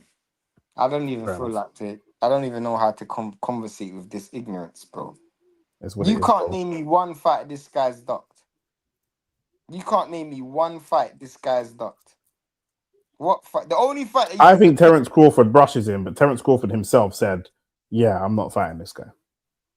Okay, I got bigger things to do. That's it." Literally. The only fight you can say that he potentially ducked, and I know this would probably be the time to end the call, because I don't think he ducked it either, was Devin. Because Devin offered them the fight at 47 and he said that he won it at 54. And obviously that's just 2 different weight classes and he turned that fight down. That's the only fight that got turned down by Boots, was the fight at 47 when he was at 54. That's the only fight. Name one other fighter that's got no big name on their record. I mean, we could name a bunch of fighters that have no big name on their record, but it's irrelevant. He's fighting for 2 belts. That's not what duck is. You just don't understand you don't understand definitions. That's your problem. How is that a duck? You don't understand what ducking means. You don't understand what restraining order means. There's a lot of things that you don't understand. You need to watch the channel more regularly, because the reason we do the podcast is to keep everyone up to date and abreast of these topics and situations, bro. You know what I'm saying? Ducking is when you get offered a fight contractually or verbally and you turn the fight down. You can't tell me one fight that's happened to him with. What fight was offered to him contractually that he turned down? Name me one. Name me one fight that was offered to Boots that was offered to him that he turned down. The only fight you can say is Devin. There's no other fight that was offered to him that he turned down. That doesn't mean ducking. That doesn't mean ducking, bro. That doesn't mean ducking. That just means you don't get big fights. Doesn't mean ducking. Ducking is when you turn fights down. That's what ducking means. You ducked the opportunity to fight. Especially when there's this particular prize on the line. Okay, you know what I'm saying? yeah, this is why you're dumb. Because you said I just said Devin. That's why you're dumb. Because you didn't bring up Devin. You waited for me to bring up Devin. So you don't even have a strong enough argument. He turned down Devin. Your grievance was before I mentioned what I said. So that's what I'm saying. You just said Devin. Devin's the only fight you can say. Devin. That's the only one. I just told you that. You didn't know it before. I just told you that just now. This is what happens. You learn, you come on the channel. See, you didn't even place your... The last 30 minutes, you didn't mention Devin once. You've been talking about... You're talking about Crawford, Turkey, Majamov, Virgil. You didn't even mention Devin. The only time you mentioned Devin is when I Twitter. mentioned Devin. I'm talking about Twitter. You know what I'm saying? Like, bro, you can't do this with me, bro. I live this. That's the deal. You can't do this with us, sorry. We live this. We do videos every week on this stuff, bro. Every single... Literally, me and Nick spend an hour just scrolling, obviously, through the weeks. We follow our entire timelines boxing. But we spend an hour every week going through a fine-tooth comb with every story in boxing. Every story to create content, bro. What are we talking about? Well, this ducker is about to have 2 belts, and Virgil's gonna have none. So that's what ducking gets you, blood. You know what I'm saying? Maybe if Virgil ducked a little bit more, he'd have more belts, blood. Bro, you Virgil's in couldn't jail. name one fighter that he ducked other than the fight that I gave you to name. What are we talking about, bro? Bro, you're just not ready for this, bro. It is what it is, man. But yeah, man, we're going to be live in a couple of weeks for that fight anyway. Thank you, Charlie, for the promo. You know what I'm saying? Zayas versus Ennis, New York time. We're going to be here live on the channel the week after. Going into July, we're going to have Abdullah Mason versus Joe Cordina. First time I'm covering Abdullah Mason again since the Sam Noakes fight. So really, really good. Happy to have him back on the channel as well. Later on in that month, we've got a double header. We've got Joshua versus Prenga. Shane thinks that Joshua is dusted. He's going to beat Prenga, though.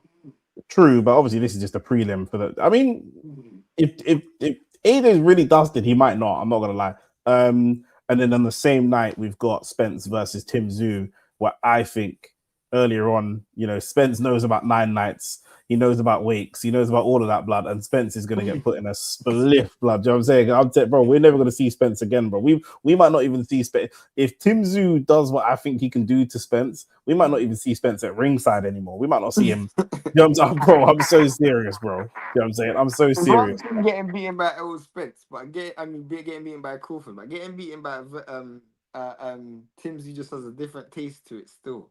But if he gets beaten by Tim Tszyu, I think he can get beaten by Tim Tszyu bad, because Tim Tszyu only wants to win by stoppages. Facts. Tim Tszyu is like a Sean, but he's gonna drag you into an ugly. Errol Spence looks good though, in terms aesthetically. Like he looks like he's in good shape. Yeah, we'll see. I mean, if Spence wins, then we get Charlo fights, and there's fights down the road. There's more fights for Spence. But if he loses bad, if Spence can roll back the years and beat Tszyu, bro, that's a fight for Boots that I want to see as well, bro. Nah, he won't take that fight. But Spence is a ducker. Boots is a ducker, isn't it? So that's just what it is. Or Spence versus Charlo. That's the fight I really wanted to see. If Tszyu can roll back the years as well, bro, he could, because Spence is fragile, but they're both fragile. But Spence comes looking to box. Tszyu just comes looking to fight, bro. And at this stage in his career, Spence fights as well. Still, Spence fights as well. Not this version of Spence. Well, I don't even know what this version of Spence looks like. Exactly. So we'll see. I think Tim Tszyu is a tricky fight for a first fight back. If he had one more fight, you know what I'm saying? Against some shit fighter like Virgil Ortiz or someone as a warm-up, I'm joking. Virgil's cold, bro. I rate Virgil highly. I will never discredit that dude. Virgil's a good fighter, bro. We're back in a Thursday. couple of weeks. Back in a couple of weeks, you might cover some of the football as well, but we'll discuss that. But we're definitely Yeah, back in a yeah, we're couple of gonna be weeks. live on. We're gonna be live tomorrow for Oh yeah. Football Weekly wrap-ups back tomorrow, you man. Obviously, this week we couldn't make it, but Football Weekly wrap-ups back tomorrow. OnlyFacts Sports out when Thursday. OnlyFacts Football out probably Friday Friday. or Saturday. Friday probably. And yeah, is there a Keep fight? supporting the Is there a channel. fight next week? I don't think there's a fight next week, but 2 weeks from now is Boots and Zayas. Okay, so no fight next week. And then there are 2 weeks, man. Yeah, love you, man. See you, man, in a bit. Peace.